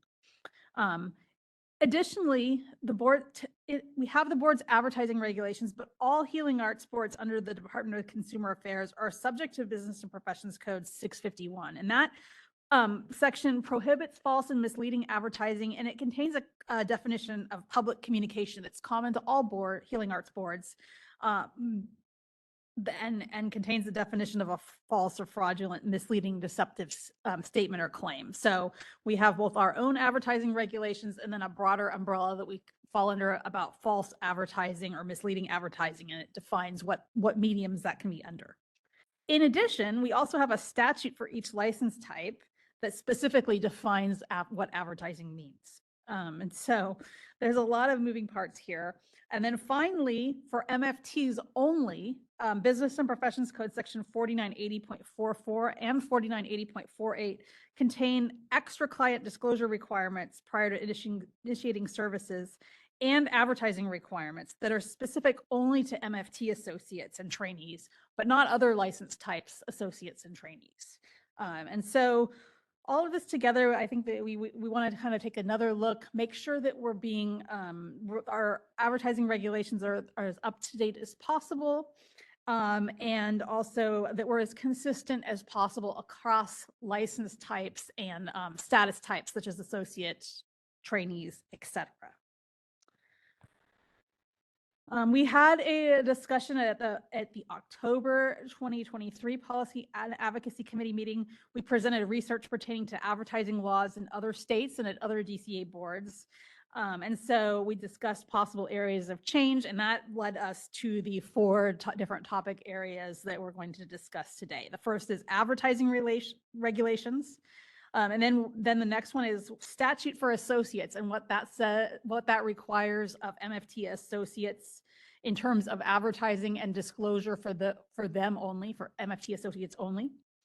Statute for trainees and interns and how the statute for MFT trainees and trainees differs from that of the statute for the other two license types that have trainees and interns. And then also the advertising definition that we have for each of our four license types varies slightly across the professions. So we want to see if we can clean that up. So first I'm going to talk about advertising regulations, section 1811 in attachment A, and then I'm going to stop after this discussion. Several minor technical amendments are being proposed to section 1811. We need to delete references to MFT referral services. The board does not license referral services anymore, and we haven't for a number of years. The title of registered associate CSW that's required in an ad is not a title that's typically used by associate social workers. We're replacing gendered pronouns with gender neutral pronouns. And then specifically, and one that we might need to have some additional discussion on, is adding a subdivision H, permitting the use of a nickname or former legal name in an advertisement, as long as the full name as filed with the board is also included in that advertisement. Currently, it's unclear whether or not the law permits this. And then also adding a requirement in the regulations that registrants must include in an advertisement that they are supervised by a licensed person. And we're going to be talking about that. That's currently an MFT statute only for MFT associates. And adding it to the regulations instead of having it in MFT law would apply it consistently across all associate types. So we're proposing to do that in the regulations. So if you look at 1811, a couple of items for discussion or things to point out, you will see that in B2, we are adding for all associate types that they note that they are supervised by a licensed person. And then I think the other item for discussion pertains to the nickname language. We drafted this language and I had a discussion with Christy Shields, who's our regulatory counsel, and she suggested that the committee look at this language and maybe discuss it further. We're saying that basically if a nickname can be used, but it needs to not be false, fraudulent, or misleading, and the ad also needs to contain the name as filed with the board. She's recommending that we consider expanding this language to require the nickname be immediately followed or somehow in proximity to the full required name, or be in a certain font size, italics, etc. She points out rightly that just saying the full name is as filed with the board is also included in that advertisement is duplicative, because that requirement is already required in subsection A at the top of section 1811. So overall, want to look at 1811 as a whole and the changes we're proposing here and see what the committee's thoughts are on that and moving forward with it. So I'm going to open us up for discussion on 1811 now. All right, committee members. Abigail. Well, this is advertisement that individuals put up themselves. So Yes. okay. So so we're telling individuals that they can't use gendered pronouns and they have to use gender neutral pronouns. So I wouldn't be able to put like if I No, consider myself no. a she, huh? No, that's not, we're just changing the language in 1811. If you look at, let me see where there's an example. If you look at 1811 in the proposed language in, I'm not seeing it now. I just saw it a minute ago. But instead of using his or her, His or her in the language, we would say there. I just lost it. so it's just clarifying our current language, just, it's not, It's a one an yeah, if you example look is at 3B. B, yes, thank you, John, where it says the name for which he or she volunteers.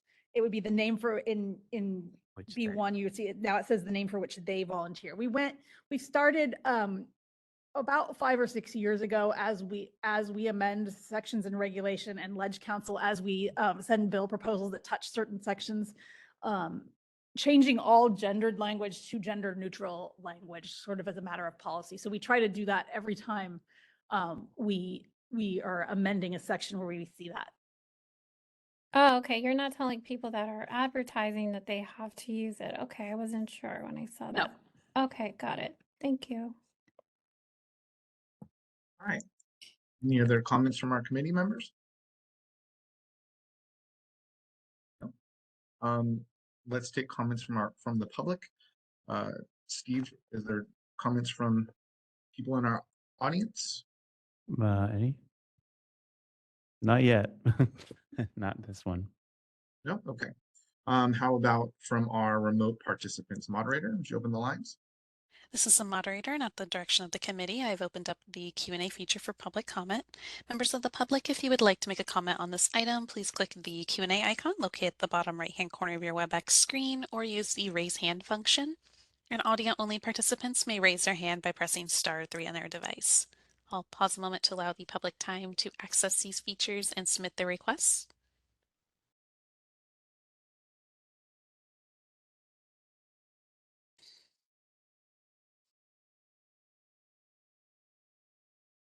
All right, and seeing none, would you like me to close the Q&A panel?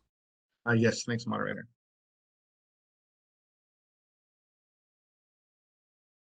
All right.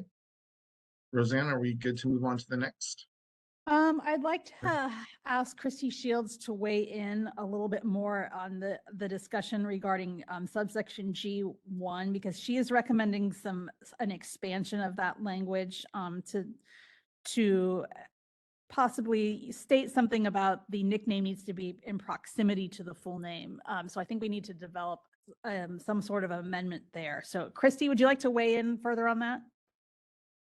Sure, I can do that. So I think the first policy consideration that we would like your feedback on, and for G, is at our last meeting, we brought the idea forward that someone had raised about affirmatively allowing people to use a nickname or former legal name in advertising.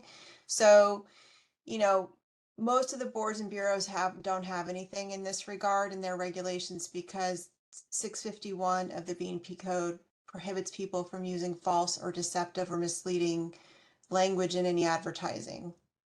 So if you used a nickname, for instance, for another board, but you fairly disclose that you're actually licensed under your true legal name with your license number in it, it would probably take it out of any concerns for being false and misleading. So a lot of the boards just haven't regulated in this area, because regulating commercial speech is very risky because of the First Amendment. But it seemed like this committee was interested in actually affirmatively recognizing that people can do this but letting them know that they need to be careful about how they use a former legal name or a nickname so that it's, you know, there's some guideposts for them and how they could avoid violation.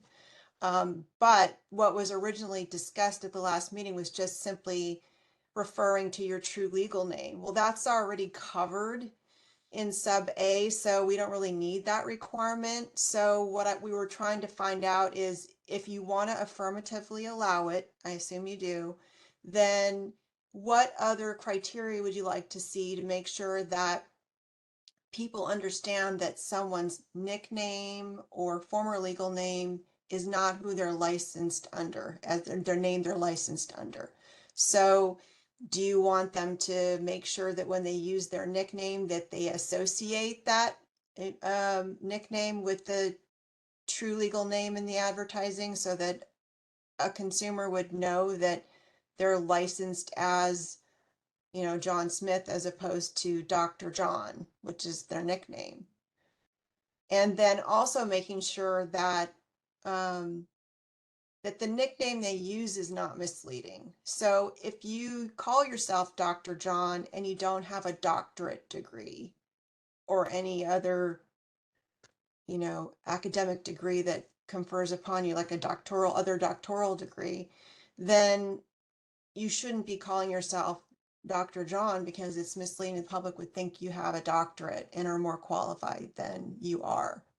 So this language that you see here in this draft about affiliations and qualifications comes from a Department of Real Estate regulation that does affirmatively allow former legal names and nicknames to be used, but letting people know that the nickname they choose can't be misleading as to those criteria, like that, you know, maybe you're like trying to advertise that you have a Kaiser affiliation when you don't. So use your nickname Christy Kaiser or something. I'm just making up nicknames, but something that would maybe make people think that you are a Kaiser provider when you're not. You know, so that's an affiliation that you don't have in truth, so it's false. So I don't know if you want to get that deep into the weeds, but those were some of the regulations that I found out there that deal with nicknames from other departments where they were trying to give people some idea of choosing nicknames that are not misleading and false. But again, it's this sort of a tough situation because we don't want to appear to be infringing on people's First Amendment right to advertise. As long as they meet 651 of the code, they're in compliance. But the question is, do you think more detail needs to be in the advertising so it's not false and misleading to the consumer when they use these nicknames or former legal names? That's the question we need feedback on. Does that make sense? It does. I think there are a lot of details in there that make it confusing may not be the right word, but a little bit difficult to kind of follow completely. So my opinion, obviously nothing misleading that's going to make the public think that the person who's providing the service is someone who they're not. I think is important. And that would be a start for me. John? And Christy, in October, you had brought up a question about actually the legality of the word misleading, but now I see it in the language. How did you all iron that out?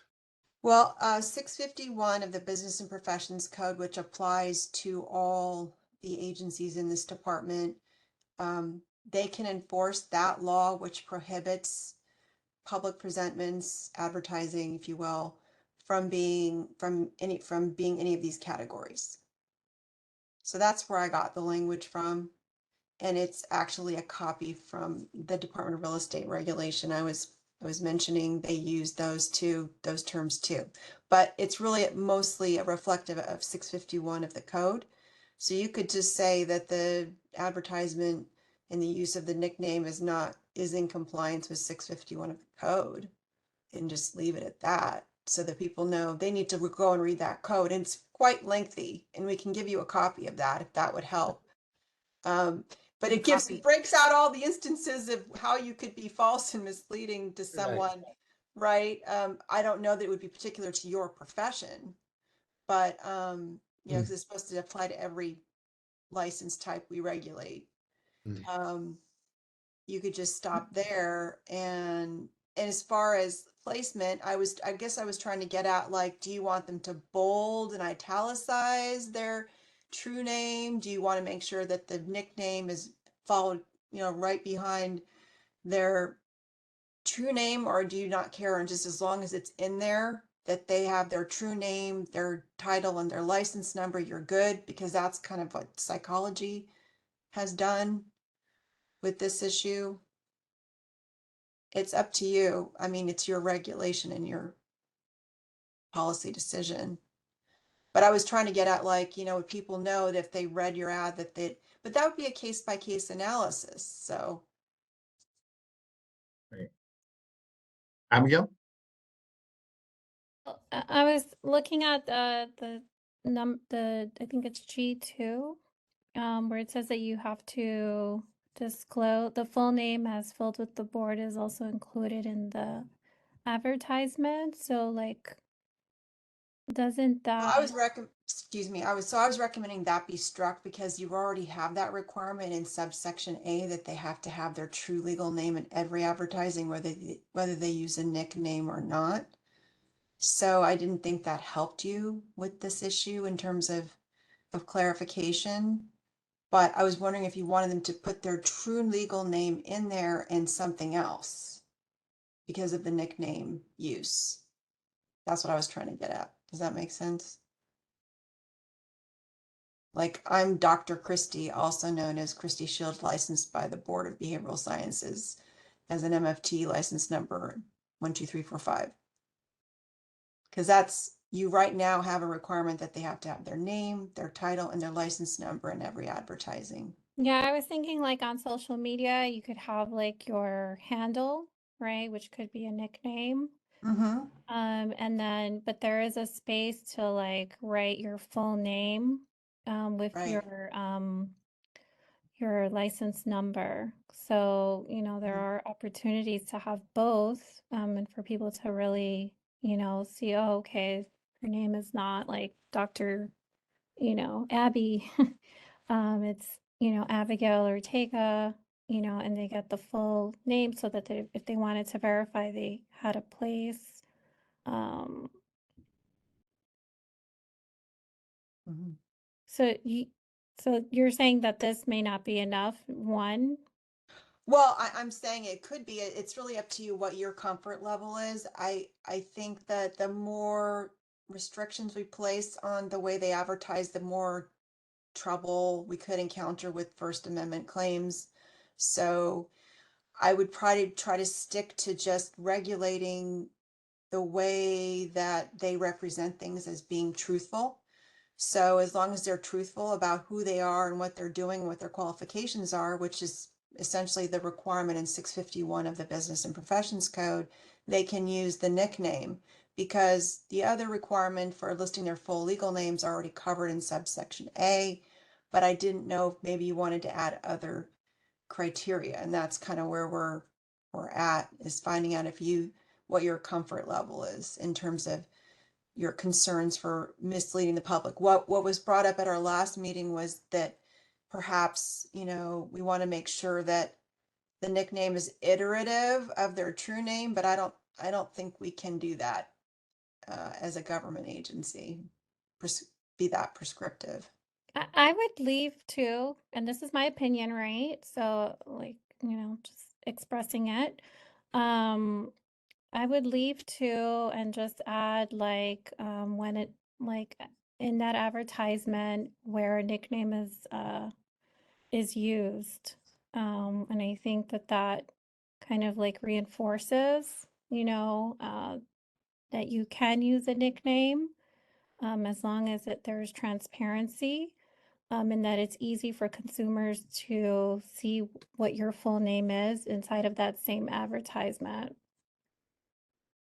So To me, it's just like reiterating that.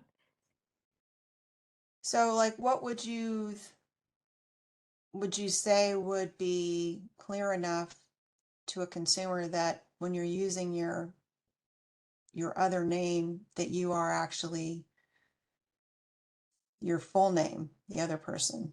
So the full So name how as would spelled, you, okay, the full name, let's see, hold on. Full name as filed with the board is also included in that advertisement where nickname is employed.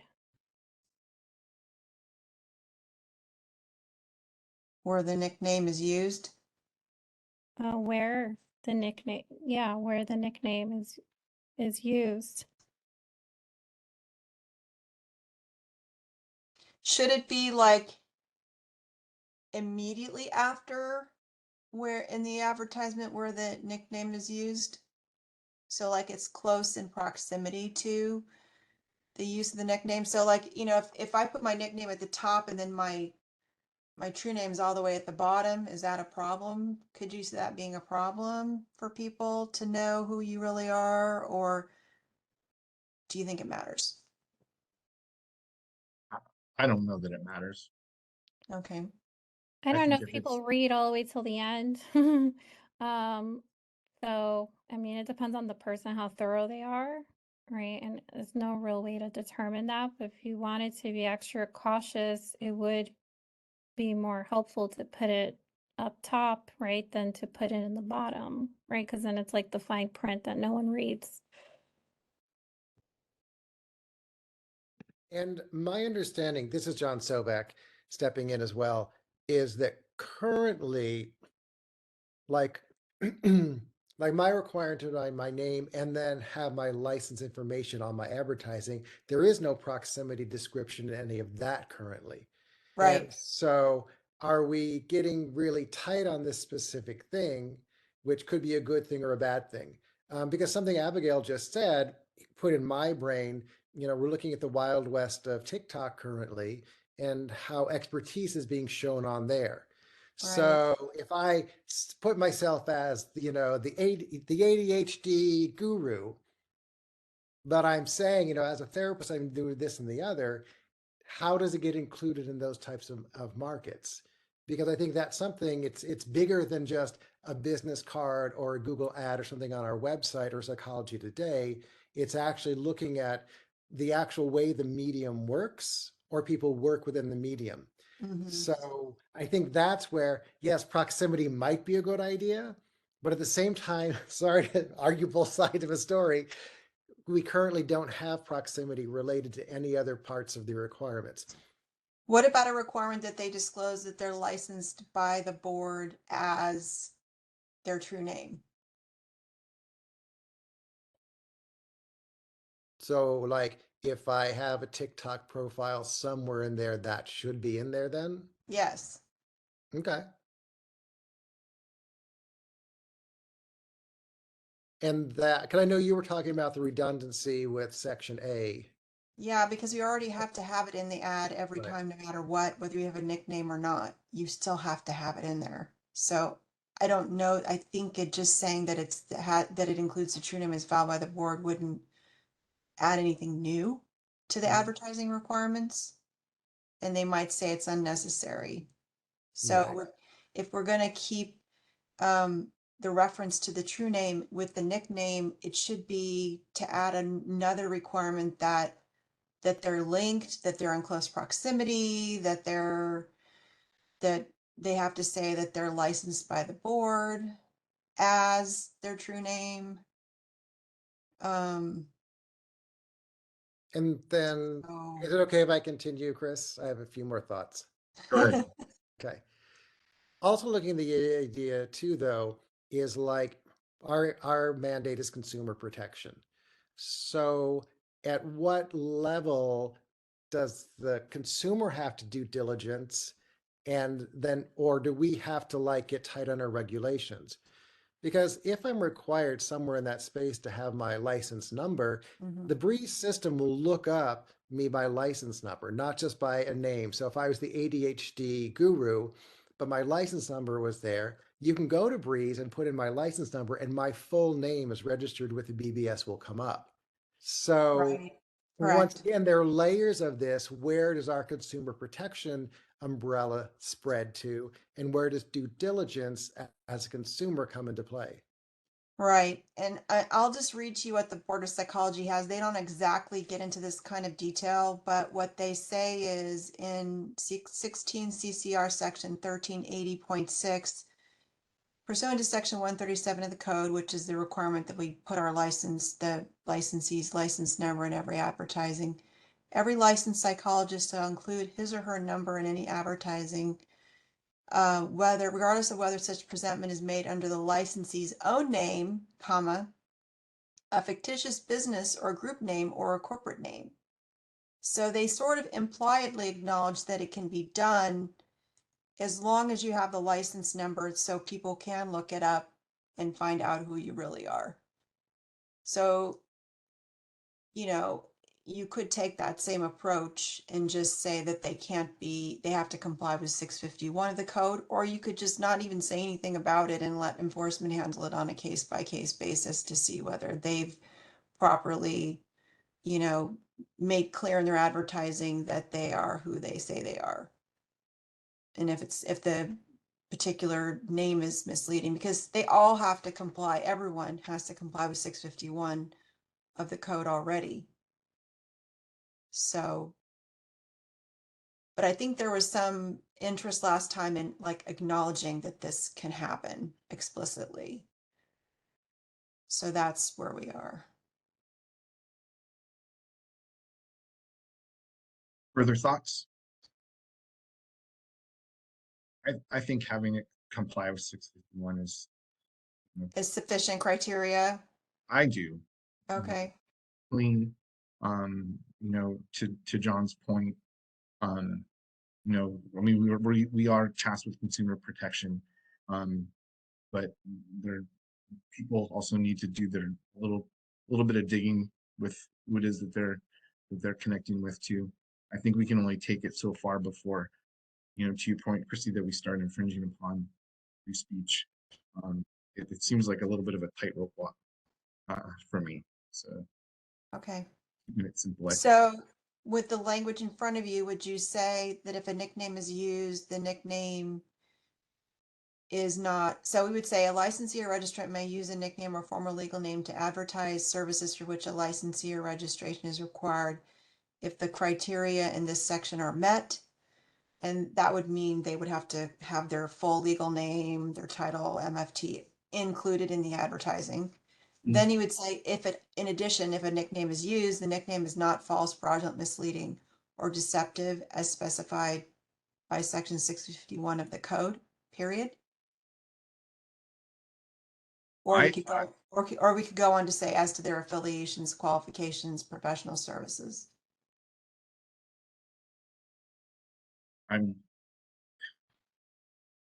No, it's a lot of legalese.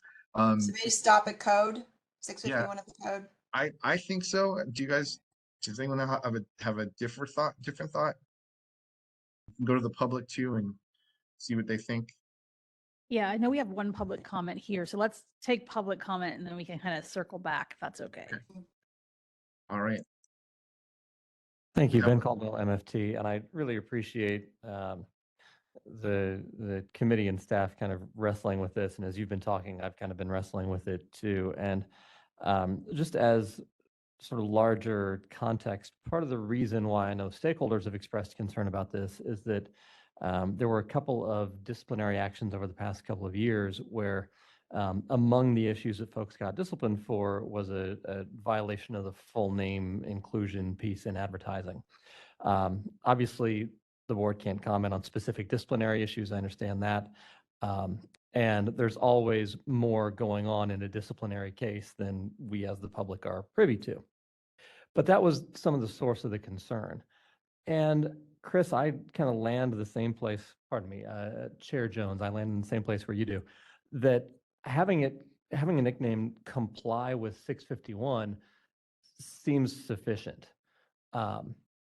If we all agree in concept that the word include means include your full name in an advertisement, and it doesn't exclude the ability to also use other forms of your name, and you're not being misleading or fraudulent about your qualifications, identity, or anything else, then that seems like it should be okay.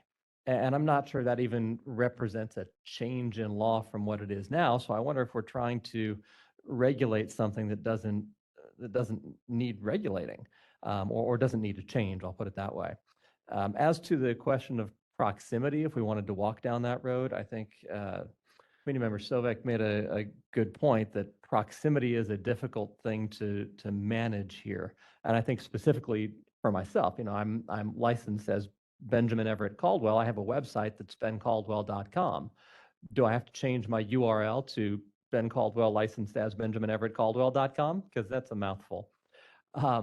So it's obviously it's thorny, but I think I land in the same place, Chair Jones, that you do. That ending after code in that one section is fine, but I'm not sure that actually changes anything substantive.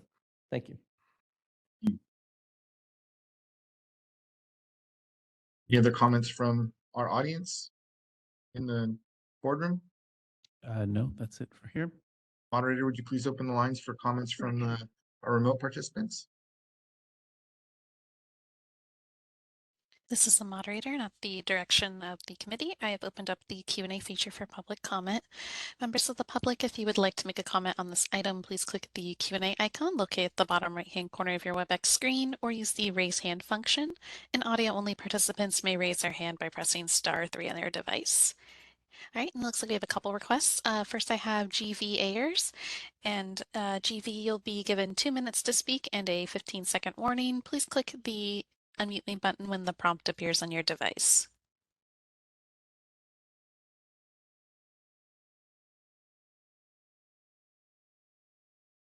Thank you, moderator. Thank you, committee members.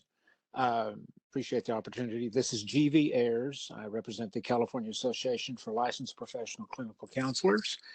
And as one who is formerly named Glenn Vance Ayers, I go by GV Ayers, which would be a nickname, so I can understand some of the discussion that we're having here.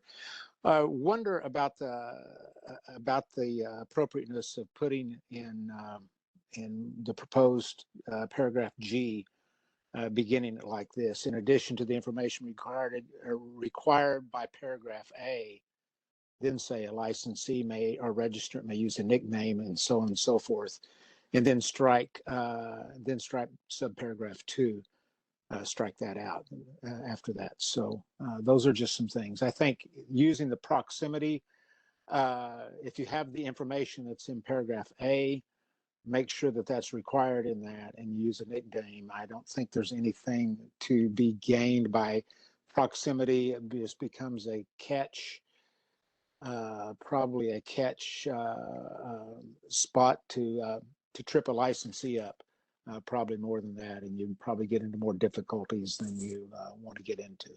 Thank you. Thank you.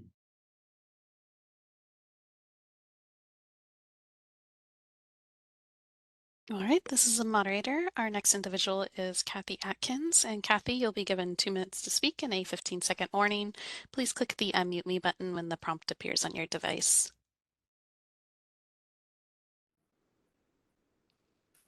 Kathy Atkins with CAF, thank you. I just want to echo the testimony that's been brought already. Utilizing a common sense approach for, as Ben and GV noted, not unintended consequences or gotcha moments for folks that are following the law, and utilizing easily reasonable, Ben, Benjamin, Kathy, Catherine, names that the consumer, as one committee member noted, this is consumer protection. So, making sure the consumer, the average consumer can make that connection. The nuances of the language, I have to admit, are getting bogged down in my head, so I can't comment specifically. But I appreciate the committee's discussion on this and look forward to seeing the next iteration of language, but just underscore the need for some common sense clarification or help to let we don't want any gotcha moments, like I said, unnecessarily. Thank you. Thank you.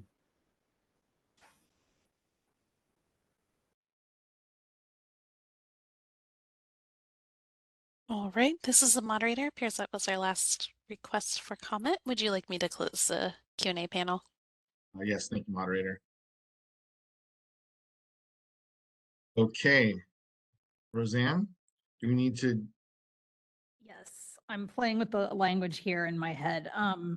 So I'm thinking that for this piece that you direct staff to come up with a new version for review at the next committee meeting of this particular amendment. My suggestion, I haven't quite solidified where this goes. I like GV's suggestion about, in addition to including the information required by paragraph A, because that sort of points the licensee like, hey, reminder, you can use a nickname, but you have to have all this other stuff still. So that's a nice reminder for them, I think. So I like that.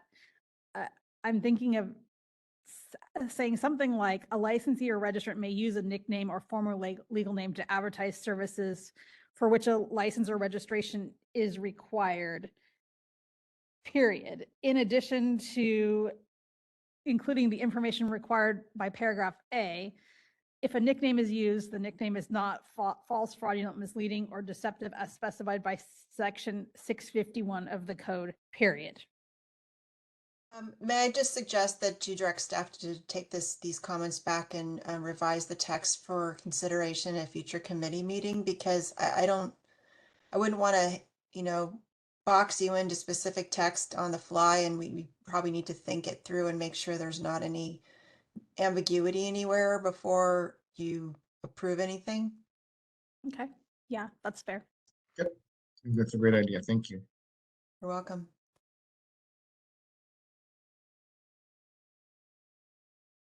All right. All right, so we've got part 1 done. So moving on to part 2. So now I'm going to focus on Business and Professions Code section 4980.44 for MFTs. And I'm going to do this in 2 parts. A, which talks about what you have to inform a client of each, if you're an MFT associate, each time you see a new client. And then B talks about, if you're an MFT associate, what your advertisement can say. So Business and Professions Code section 44A for MFT associates, it says that they must inform each client that they are an unlicensed registrant, provide their registration number, name of employer, and indicate what type of licensee is supervising them. When they have a new client, they have to inform them of this.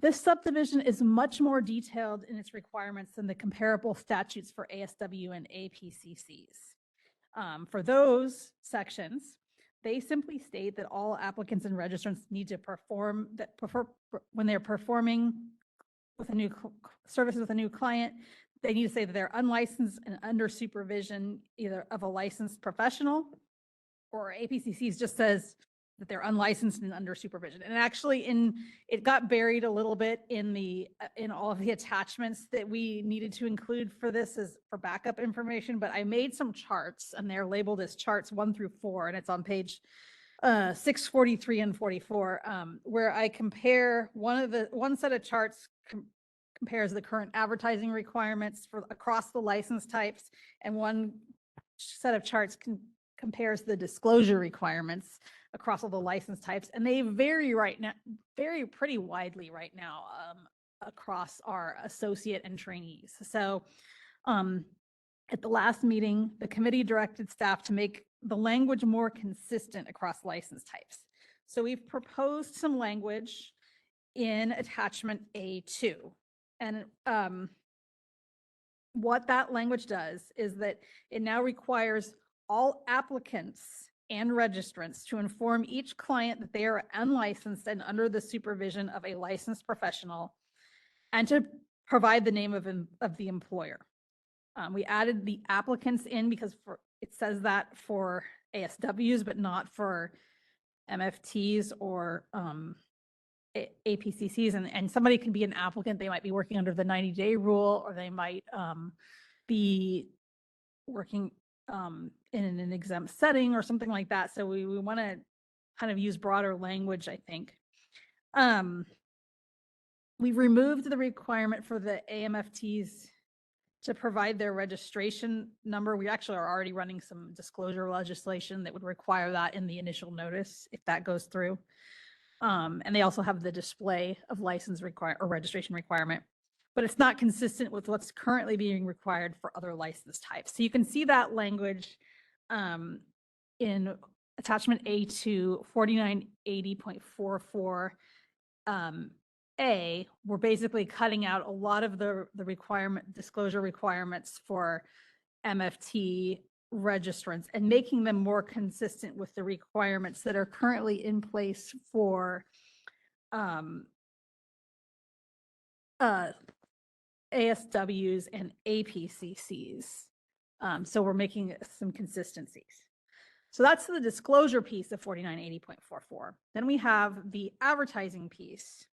And that section specifies that in an advertisement, the MFT's associate, they have to have the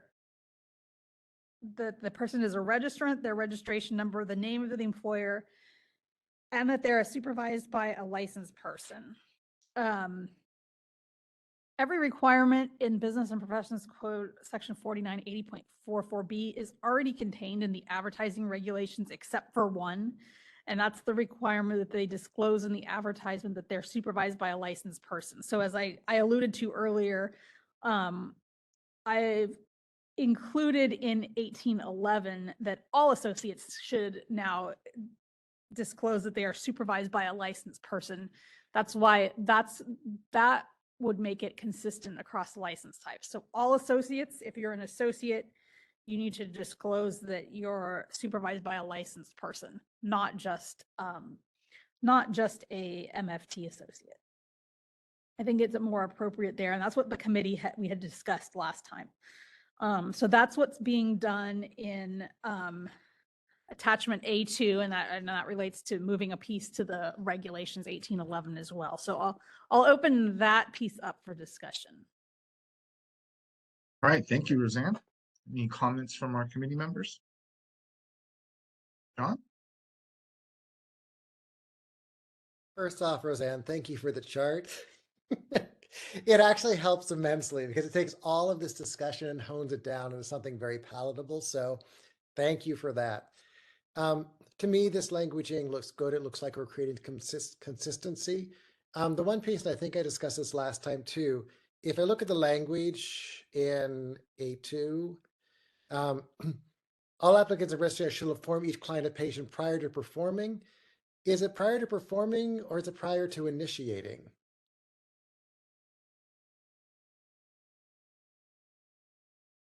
That's a good question. Because my supervisor had taught me, you talk about it in the first contact with the client, that, oh, thank you for calling. Yes, I am a therapist. I'm working under, so-and-so's, blah, blah, blah. And I provide all that information, but then I don't have to provide it after that again. So to me, performing would almost sound like, what I have to do it all the time? Should it be initiating?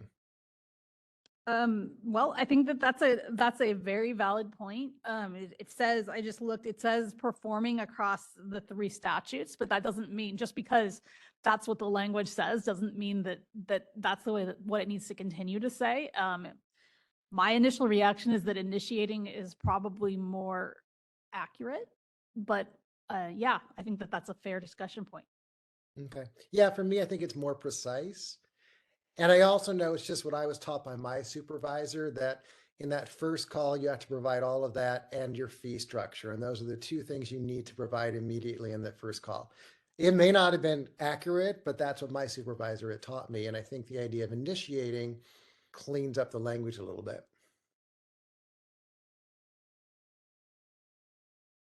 Thank you. Any other thoughts? Comments from the board? Ready? Okay, let's move to public comment. Any comments from our in-person? Yes. Ben? Thank you, Ben Caldwell, MFT. And just seconding what Board Member Sovek said, Roseanne, thank you very much for the charts. They're immensely helpful in understanding the particular changes here.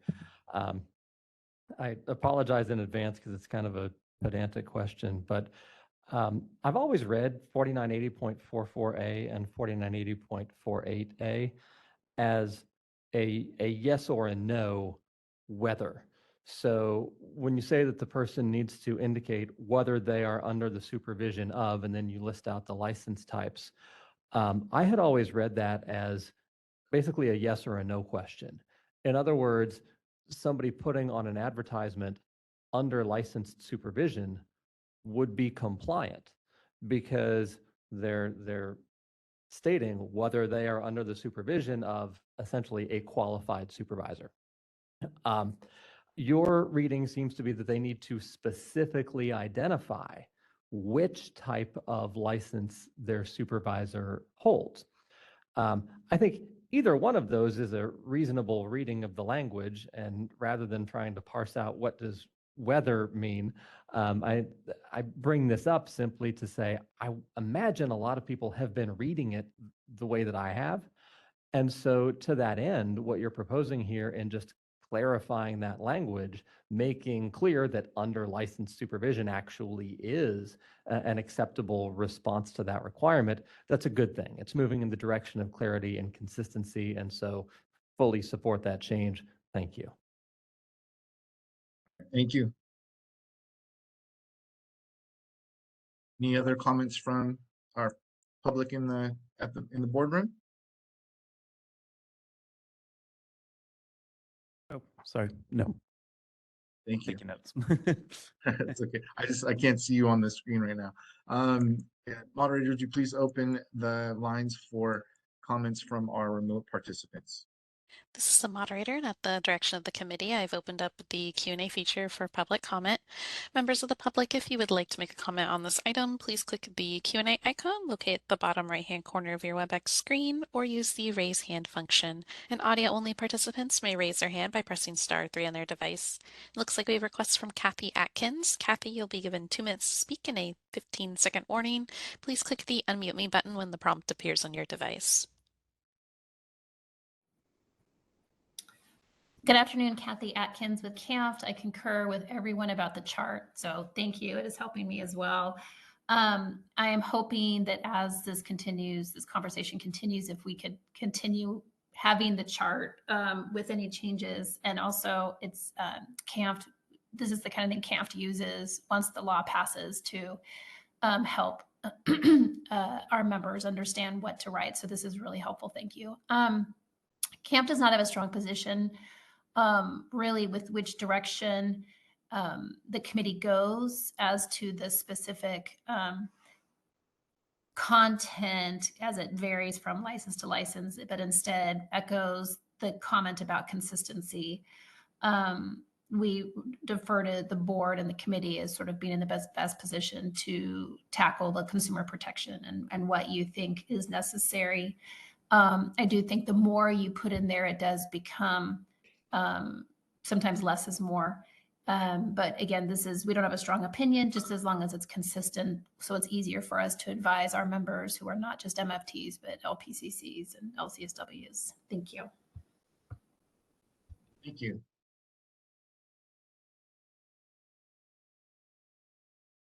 All right, this is the moderator. Appears there are no further requests for public comment. Would you like me to close the Q&A panel? Yes, thank you. Chris, we have one more comment here. Oh, okay.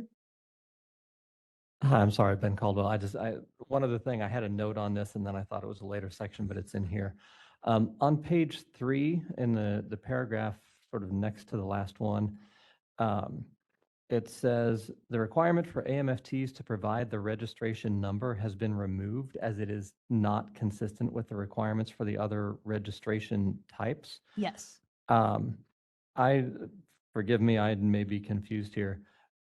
The requirement to provide the registration number, isn't that already in 1811 A3? Yes, that's for advertising, but this subsection A here is talking about what the MFT associates may and must inform each client prior to providing or initiating services. So it's disclosure instead of it's a advertising. difference. Yes, it's a Got it. difference for MFTs only, but that the other two don't have. So I think that we should make it consistent. Agreed. Because Thank you. otherwise, if an MFT like is not doing that, but somebody else is, like the supervisor's not gonna, it just gets, you understand. Absolutely. It's No. complicated. So Thank you. That's helpful. we're trying to sort of streamline and not have all of these owners. And also, so if the bill we're shopping right now finds an author, then they would be required anyways in their initial notice to consumers, if that bill is successful, to provide the license number in that anyways. Right now, they have to display the wall certificate, which would have it.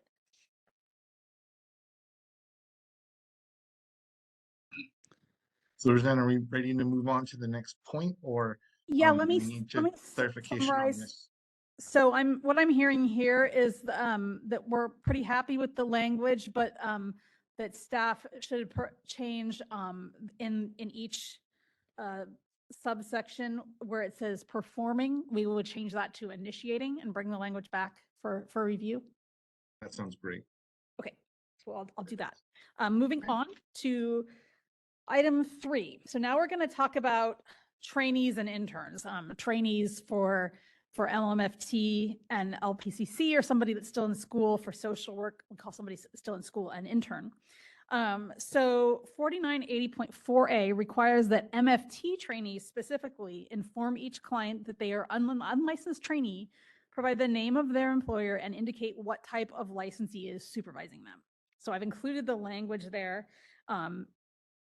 In contrast, there's the comparable statutes for social work interns and PCC trainees are much less descriptive. And in addition, the social work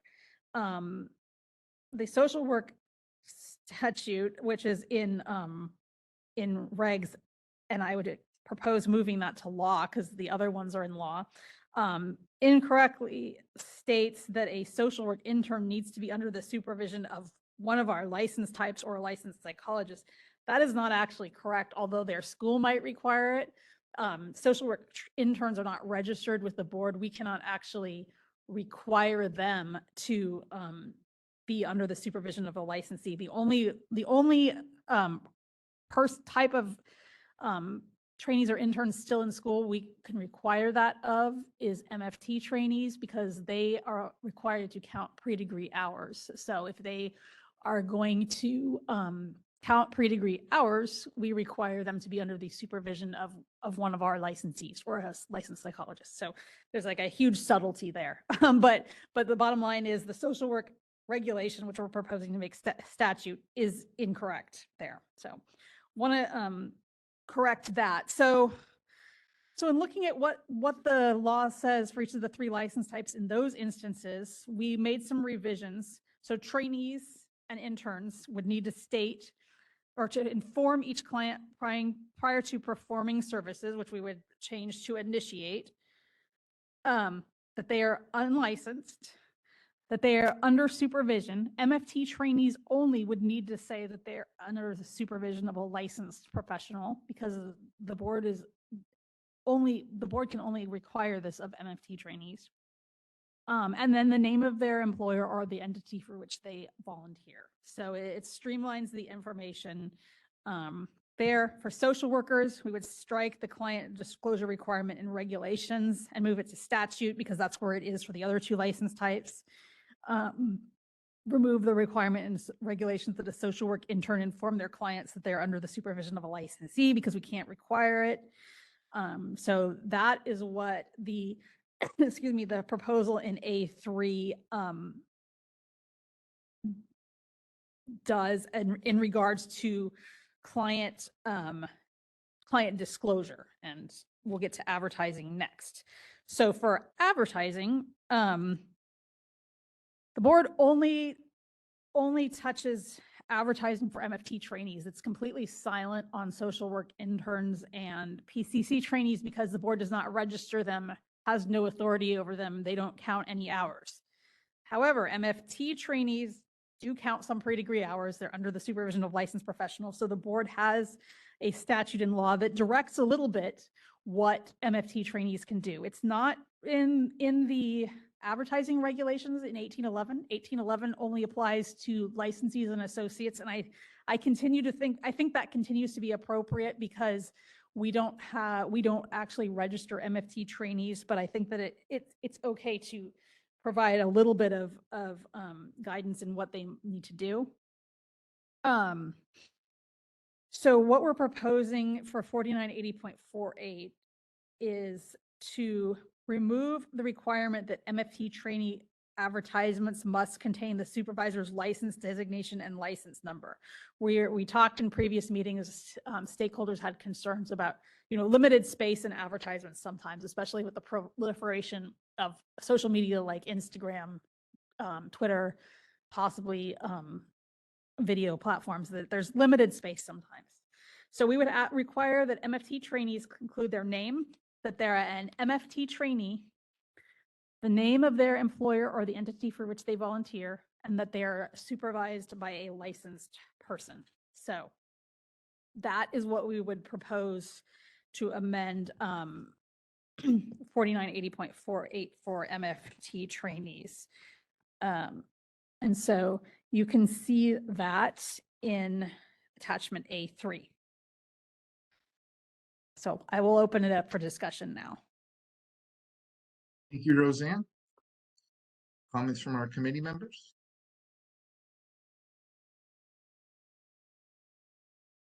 Everyone seems to be in agreement. Any comments from our audience members that are at the boardroom? No. Excellent, thank you. Moderator, would you open up the lines for comments from our remote participants, please? This is the moderator. At the direction of the committee, I've opened up the Q&A feature for public comment.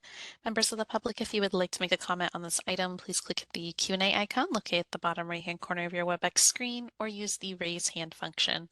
And audio-only participants may raise their hand by pressing *3 on their device. It looks like we have a request from Kathy Atkins. Kathy, you'll be given 2 minutes to speak and a 15-second warning. Please click the Unmute Me button when the prompt appears on your device.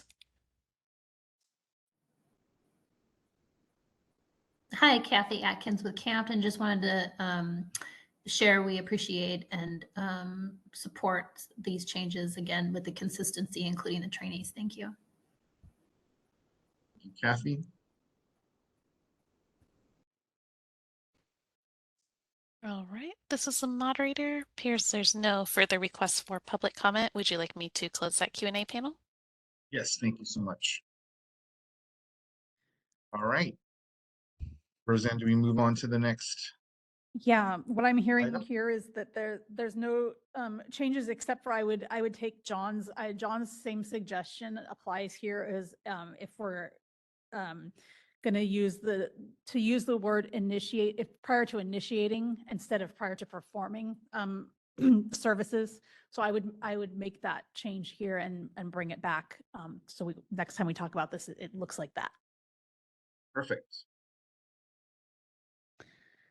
And then, okay, so finally, the last piece is attachment A4, and this is, thankfully, this is a little bit simpler, I think, although I hesitate to put that out there. LPCC statute defines, each of our 4 practice acts have a definition of what advertising is. 3 of them are very similar, although there's some minor wording changes that are mostly non-substantive that you can see I've kind of cleaned up in the amendments in attachment A4. The one difference is with LPCC statute. It defines advertising in a slightly different way than the other 3. And the definition, it's in 4999.12G, does not reference a public communication as defined in Business and Professions Code 651A, like the other 3 license types definition of advertising does. It's not a substantive difference because of the law, whether it references it or not, still applies to 651 still applies to LPCCs the same way as it does to our other practice acts, because 651 applies to all healing arts and LPCCs are a healing art. But having it referenced differently could put LPC at a disadvantage because they might not be in the loop that gee, 651 applies to me too. So it might be preferable to clarify it using the same language for LPCC like the other practice acts do. So that's what I've done there, is make the LPCC statute look more like the other ones do. And so you can see that in A4 for the LPCC. And so that I'm ready to open it up for discussion on that piece. All right. Thank you again, Roseanne. A lot of work has gone into this, so I appreciate it. Any comments from our committee members? Nope. Any comments from our members in the audience? None here. Nope. All right, moderator, would you open up the line for comments from our remote participants, please? This is the moderator, and at the direction of the committee, I have opened up the Q&A feature for public comment. Members of the public, if you would like to make a comment on this item, please click the Q&A icon located at the bottom right-hand corner of your WebEx screen, or use the raise hand function. And audio-only participants may raise their hand by pressing *3 on their device. I'll pause a moment to allow the public time to access these features and submit their requests.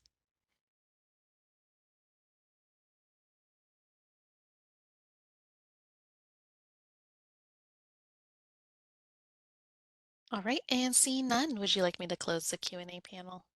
Yes, thank you, moderator. Oh, actually, I apologize. It looks like someone raised their hand right as I was closing.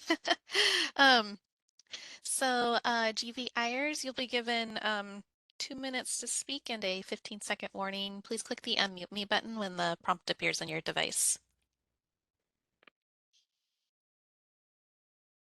Thank you. Apologies for that. I thought I had the button pushed, but I didn't. Anyway, thank you. This is GV Ayers, representing the California Association for Licensed Professional Clinical Counselors. Appreciate and acknowledge the suggested changes on Business and Professions Code 499.12 that have been outlined there. I know that some time ago, Roseanne ran some of these things by me, by us, and we agree that it could benefit from consistency and clarity in that, and appreciate what you're doing in this. Thank you very much. Thank you.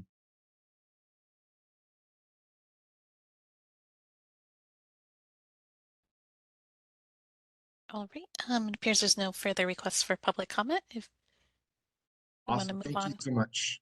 Roseanne, do you have what you need to move forward, or is there a place where we need to make a motion?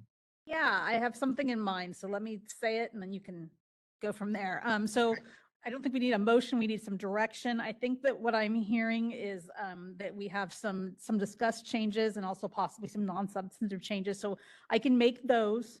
I want to point out that this proposal is kind of unique. Unlike some of our other proposals, it requires changes to both statute and regulations, and it involves taking a couple of things from regulations and putting it in statute, and taking a couple of things from statute and putting it in regulations. So now that we have, I wanted to really get the language narrowed down and find out exactly if I was proposing is what the committee wanted. So I think we have the answers there. We can redraft, bring it back again. As staff, we needed to discuss with our legal counsel how to go about making changes, making these changes so that we're not pulling things out of statute or regulations and not having them while it's getting put in the other one. And I'm not exactly sure as I sit here how we're going to do that. It's going to be a little tricky. I know there's a way, but we need to have that discussion now that we know what we're doing. So what I suggest is that I will make all of the amendments discussed. We'll bring it back to committee, discuss one more time, and then also whatever we come up with our regulatory counsel in terms of the suggestion, we will recommend that to the committee, and then we can decide the best way to proceed. Okay, that sounds great to me. We ready to move on? I think so. Excellent. Thank you so much.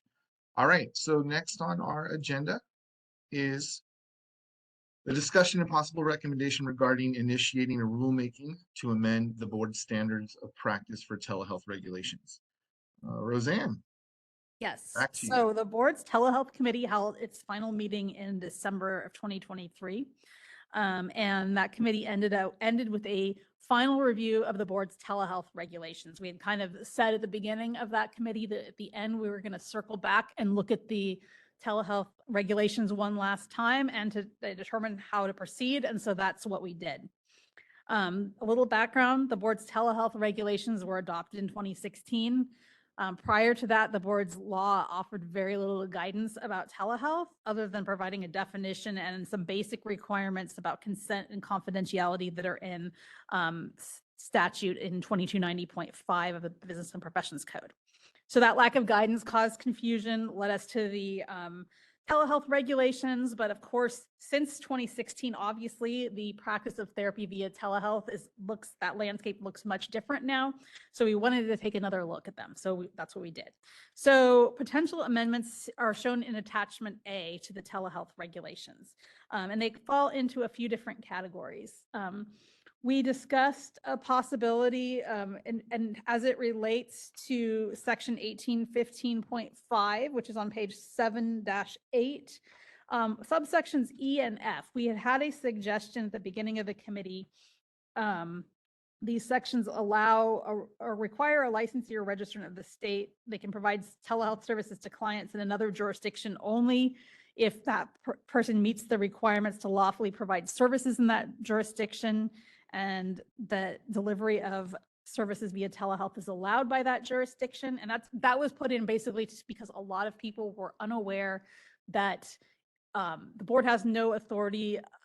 Basically, if your client travels to New York, whether or not a license is required or you can practice with them as a California licensee is up to New York. California doesn't really have any say. So if you just go ahead and practice that with them with only a California license, you open yourself up to potentially being disciplined by the state of New York if your client's there. So we wanted to put that section in so that people became aware that if your client is traveling, you need to check what the requirements are in that state. So we put that in, but then at the end, we put failure to comply with these provisions shall be considered unprofessional conduct. So CAMP had some feedback that of possibly flip-flopping those. There was a concern that, if somebody failed to check, it was a little harsh to make that automatically unprofessional conduct. So we had that discussion. However, the board's regulations council pointed out that any violations of the board's statutes and regulations is unprofessional conduct. That's in actually our unprofessional conduct violations. So flip-flopping those isn't really necessary. And we just believe that 1815.5 F should be struck. So that's what we're proposing today. In terms of somebody checking or not checking, ultimately, if we were to get a disciplinary case, the board would look at the facts of the case and what the licensee attempted. So it doesn't really, having that in there versus not in there, I think it serves more good than it does harm, because it lets them know of something that could happen, regardless of whether that's in there or not. So that's the first potential change. The second potential change is in 1815.5A, replacing the term valid and current license or registration. It's unclear exactly what a valid license includes. According to our regulations council, valid is typically interpreted to mean a license that is current, active, and unrestricted. And if you go by that definition, somebody that had a restricted license in a very strict view of things, they were on probation, then they couldn't do telehealth. And that's not, we don't think the intent is to prevent somebody on probation from doing therapy via telehealth, unless for some reason the terms of their specific probation prohibited it. And so the telehealth committee recommends replacing the requirement that a license be valid and current to instead require the license be current and active to engage in telehealth. The third thing, we had some debate back and forth about the disclosure of the license and registration number that's required by the telehealth regulations. Right now, we're including, we're in the process of proposing legislation that would require the license or registration number be disclosed in the initial required notice to consumers for everything. If that goes through, it could render that specific piece unnecessary. However, in consulting with Ledge Council, we're not proposing any changes to that now. we had proposed at telehealth to kind of watch that section. If anything, it would be duplicative and it probably wouldn't hurt anything other than to serve as a reminder. So we're not proposing any changes to the disclosure of the license or registration number right now. And then the final last piece, and possibly the most complicated piece, is the section of the telehealth regulations that discuss utilization of industry best practices. Right now, the regs say that you must utilize industry best practices to ensure client confidentiality and the security of the communication medium. And so stakeholders have raised the point that industry best practices is a very vague term, and that leads to confusion about exactly how that is fulfilled. What are the industry best practices? So we discussed clarifying it. And one possible option we found was an example from the Vet Med Board. There was a law this year, and this, I will note that this is in statute, not regulations, that states that a vet who practices telehealth must ensure that the technology, method, and equipment used to provide veterinary medicine services via telehealth comply with all current privacy protection laws. So we had a conversation about that at the telehealth committee. But the board's regulation council pointed out that the standards for clarity in regulations are much higher than they are for statute. So that specific vet med language that's in statute might not fly if we try to put it in regulations. We discussed that at the committee, and the committee decided to provide further clarity by specifying that the licensee must comply with all current state and federal healthcare privacy protections laws. So we took that back, kind of looked at it. I worked with the Regulations Council some more, and we have expanded that language a little bit further, and you can see that language on page 7.7 under paragraph 3, and it goes on to 7.8. And we've actually included some specific examples, and we're saying basically, including, and it doesn't limit it to, but the Confidentiality of Medical Information Act, HIPAA, and the HIPAA regulations from the U.S. Department of Health and Human Services. And that way, we think that by doing that and providing those examples that OAL will accept that as providing sufficient clarity. So that's what we're proposing for that piece. So I'll open it up for discussion. Depending on how the committee wants to move forward, we have a couple of different really long motions that we'll read at the end.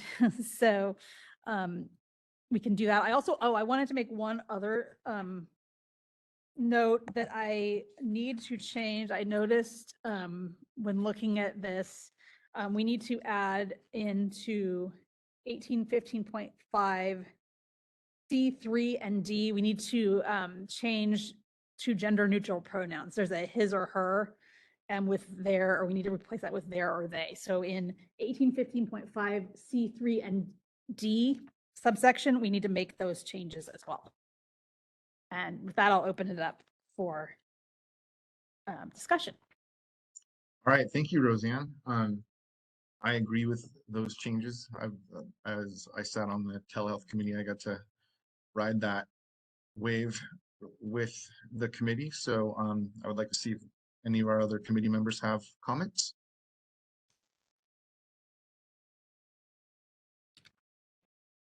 Looks like we're okay. Steve, are there any comments from our participants in the boardroom? There is, Ben.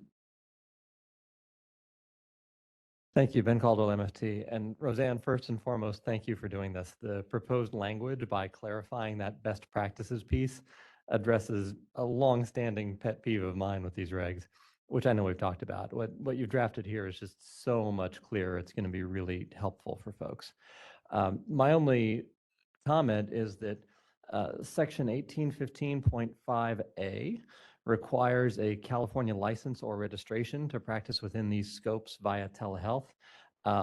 As I read that, it seems like it's maybe inconsistent with statute because BPC 2290.5A3 defines MFT and PCC trainees as telehealth providers. So they could be working within those scopes via telehealth without a license or registration.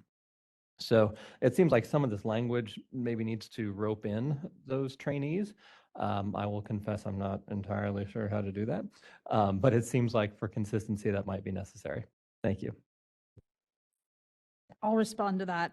We did talk about that at one point, bringing trainees in. However, it's a little bit, we decided against bringing trainees into the telehealth regulations because the board does not, we don't register them, or they're not registered with us in any way. So we don't technically have authority over them the way that we do for an associate. So we couldn't take disciplinary action for any violations. They're under the authority of their school, who can choose to provide this. But in terms of bringing somebody that we don't regulate under, I don't think that we can do that. Would it be possible just to bring them in that first paragraph to say that for somebody practicing within these scopes of practice via telehealth, they need to be registered, licensed, or an MFT or PCC trainee, or you could refer back to the statute, just refer back to 2290 point whatever it is. And that way you're not bringing trainees into the rest of the enforcement pieces, but you're at least more consistent with the statute in that you're acknowledging that trainees can indeed engage in telehealth.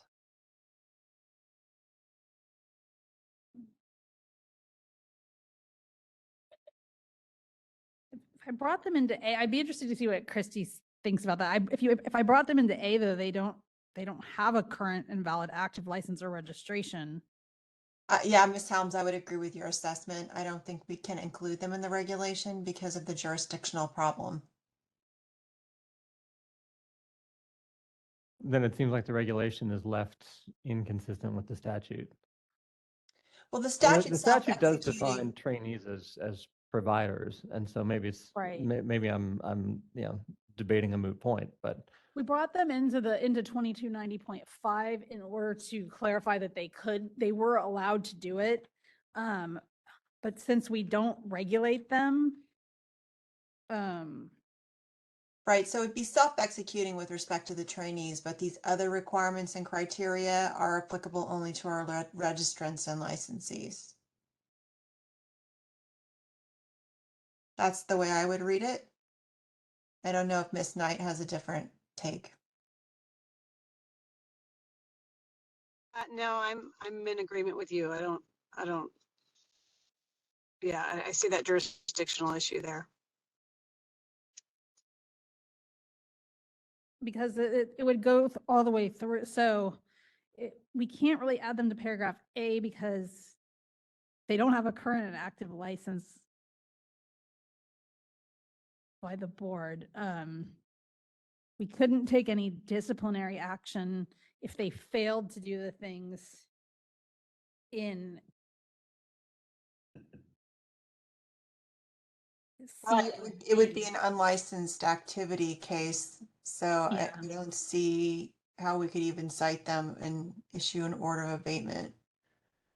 It would be an unlicensed activity issue in my view. So I think what we're trying to say is that the statute permits it for these unlicensed individuals, so they're not in violation with the law otherwise. It's a grant of authority to do this, but the board doesn't enforce that piece unless it could be arguably an unlicensed activity case involving other issues. All right, thank you. I think we have clarity on that. Do we have any other comments from our participants in the audience? No, that's it. Excellent. That's it. Moderator, would you please open the lines for our remote participants?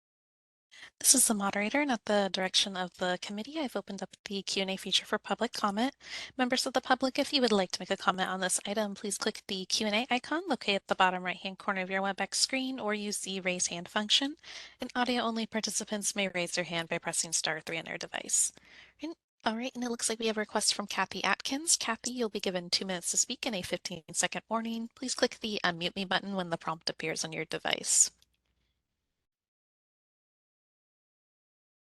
Hi, this is Kathy Atkins with CAMFT. I want to echo and underscore Ben's comments. I am hearing the dialogue, and admittedly, my brain is kind of smushy at this late hour, so I apologize. But I do feel trainees are, maybe the word's not regulated, but certainly, I mean, we were just talking about advertising for trainees, so I'm confused.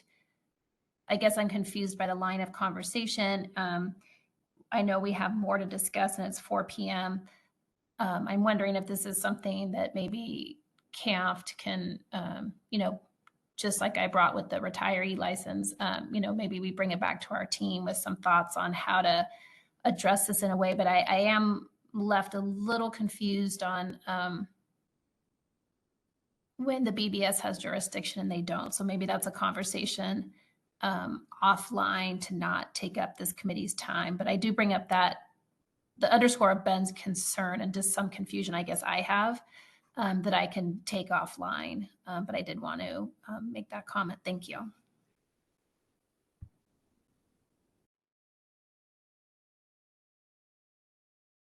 All right, this is the moderator. Looks like there's no further requests for public comment. Would you like me to close that Q&A panel? Yes, thank you, moderator. Roseanne, you said that you had suggestions for us. The question is whether the committee feels this is ready to go to the board. We can certainly discuss offline the whether or not trainees should be included. It's sounding like legal is going to be a no on that, but we can certainly discuss more.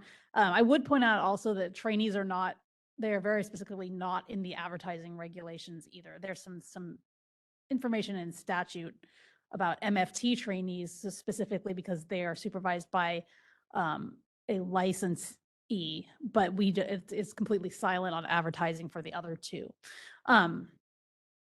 But I don't know if we want to continue having this discussion at committee or if we want to take the language to board and have the discussion kind of with our legal and then at the board meeting. I would be comfortable with that as a committee member. Comments? Okay, then let's move forward. Okay, so the motion in that case, it would be motion B because we have text changes and the text changes are to add the gender neutral pronouns in 1815.5 subsection C3 and subsection D. So the committee, it would be recommend approval of the proposed regulatory text in attachment A with the pronoun changes that I just described and recommend the board consider all of the following actions. Direct staff to submit the text in attachment A as revised to the Director of Department of Consumer Affairs and the Business Consumer Services and Housing Agency for review. And if no adverse comments are received, authorize the executive officer to take all steps necessary to initiate the rulemaking process, make any non-substantive changes to the package, and set the matter for a hearing if requested. If no adverse comments are received during the 45-day comment period and no hearing is requested, authorize the executive officer to take all steps necessary to complete the rulemaking and adopt the proposed regulations as noticed for Title 16 California Code of Regulations, Section 1815.5. So that would be the motion for the board. And the board would be the next stop. So that is the motion. So that's on the floor. I will so move. Do I have a second? Sovak, I second. Thank you, John. Any other comments from the committee? Excellent. Any comments from our public, those that are in boardroom? It looks like no. Moderator, would you open the lines for comments from our remote participants, please? As a moderator and at the direction of the committee, I've opened up the Q&A feature for public comment. Members of the public, if you would like to make a comment on this item, please click the Q&A icon located at the bottom right-hand corner of your WebEx screen or use the raise hand function. And audio-only participants may raise their hand by pressing *3 on their device. All right, and seeing no requests for public comment, would you like me to close that Q&A panel? Yes, thank you, moderator. And Christina, I believe we're ready to take a vote. Okay, Chris Jones, Yes. Abigail Ortega, Yes. John Stovek, Yes. Wendy Strack, Yes. motion carries. Thank you, Christina. Next up on our agenda is an update on the board-sponsored legislation. Roseanne. Yes, so we're pursuing two legislative proposals this year. The first one is our licensing requirements bill proposal. We're still shopping that bill. There's no bill number or author at this time. It would clarify two of the board's statutory requirements: the requirement to physically display a license or registration, and the allowable number of supervisees that a supervisor is permitted to oversee. And the board approved those proposed amendments at its November 17th, 2023 meeting. And then the second is just a minor technical change that we're putting in the omnibus. We're proposing for the omnibus bill proposal, which Senate Business and Professions Committee runs every year, and that has been submitted. That was also approved by the board at its November meeting.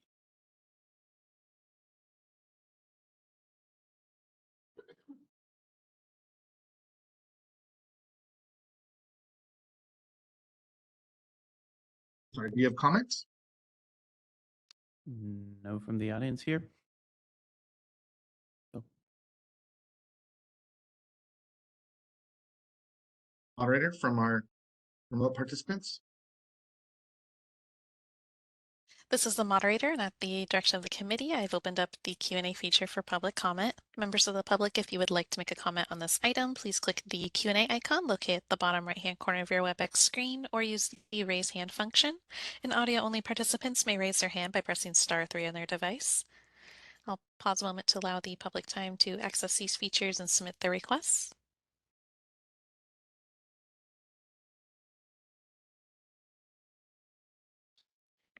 All right, and seeing none, would you like me to close that Q&A feature? Yes, thank you. All right, so we're ready to move on. Next on our agenda is the update on board rulemaking proposals. Roseanne, we'll let you sit this one out, and we'll let Christy take it over. I know I have such a difficult item. Jeez. Just a super quick update, the disciplinary guidelines. I'm still preparing that for the initial review process by DCA. It's taking quite a while because it's so technical, and I had to shift for a little while to work on year-end stuff, but I'm getting back to it.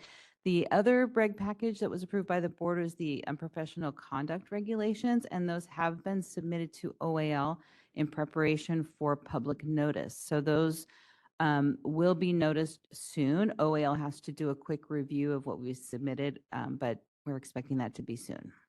Watch our for email notice on that. And that's all I had. All right, thank you, Christy. Are there any comments from our committee? Any comments from our audience? Steve? nope. Moderator, any comments from the public?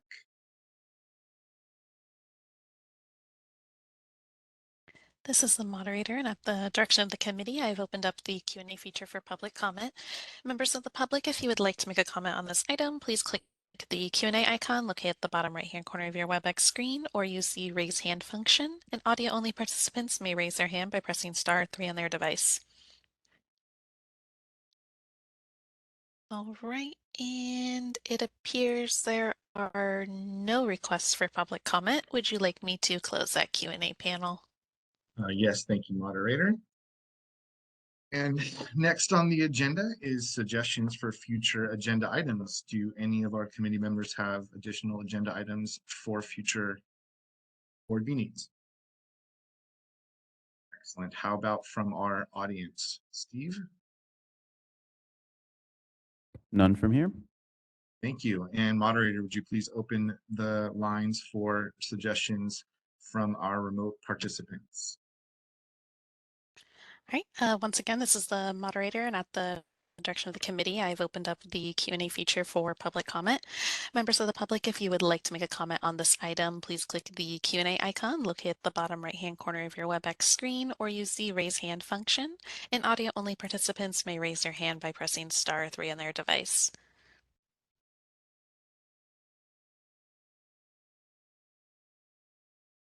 All right, appears there are no requests for public comment. Because our next item is public comment for items not on the agenda, I'll just leave the Q&A open for that one. Perfect, thank you. And with that being said, our next item on the agenda is public comment for items that are not on the agenda. As a reminder, the board may not discuss or take action on any matter raised during the public comment section, except to decide whether to place the matter on a future agenda of a future meeting. Do any board members have comments or for items that are not on the agenda? No, thank you. How about members of our audience? Steve? Nope, none here. All right. Moderator? This is the moderator. I'm not seeing any requests from the people in WebEx. Wonderful, thank you. Sure. Our final agenda item is adjournment. I would like to thank everyone for participating today. As a reminder, our next board meeting will be February 29th and March 1st in Sacramento. We hope to see you all there.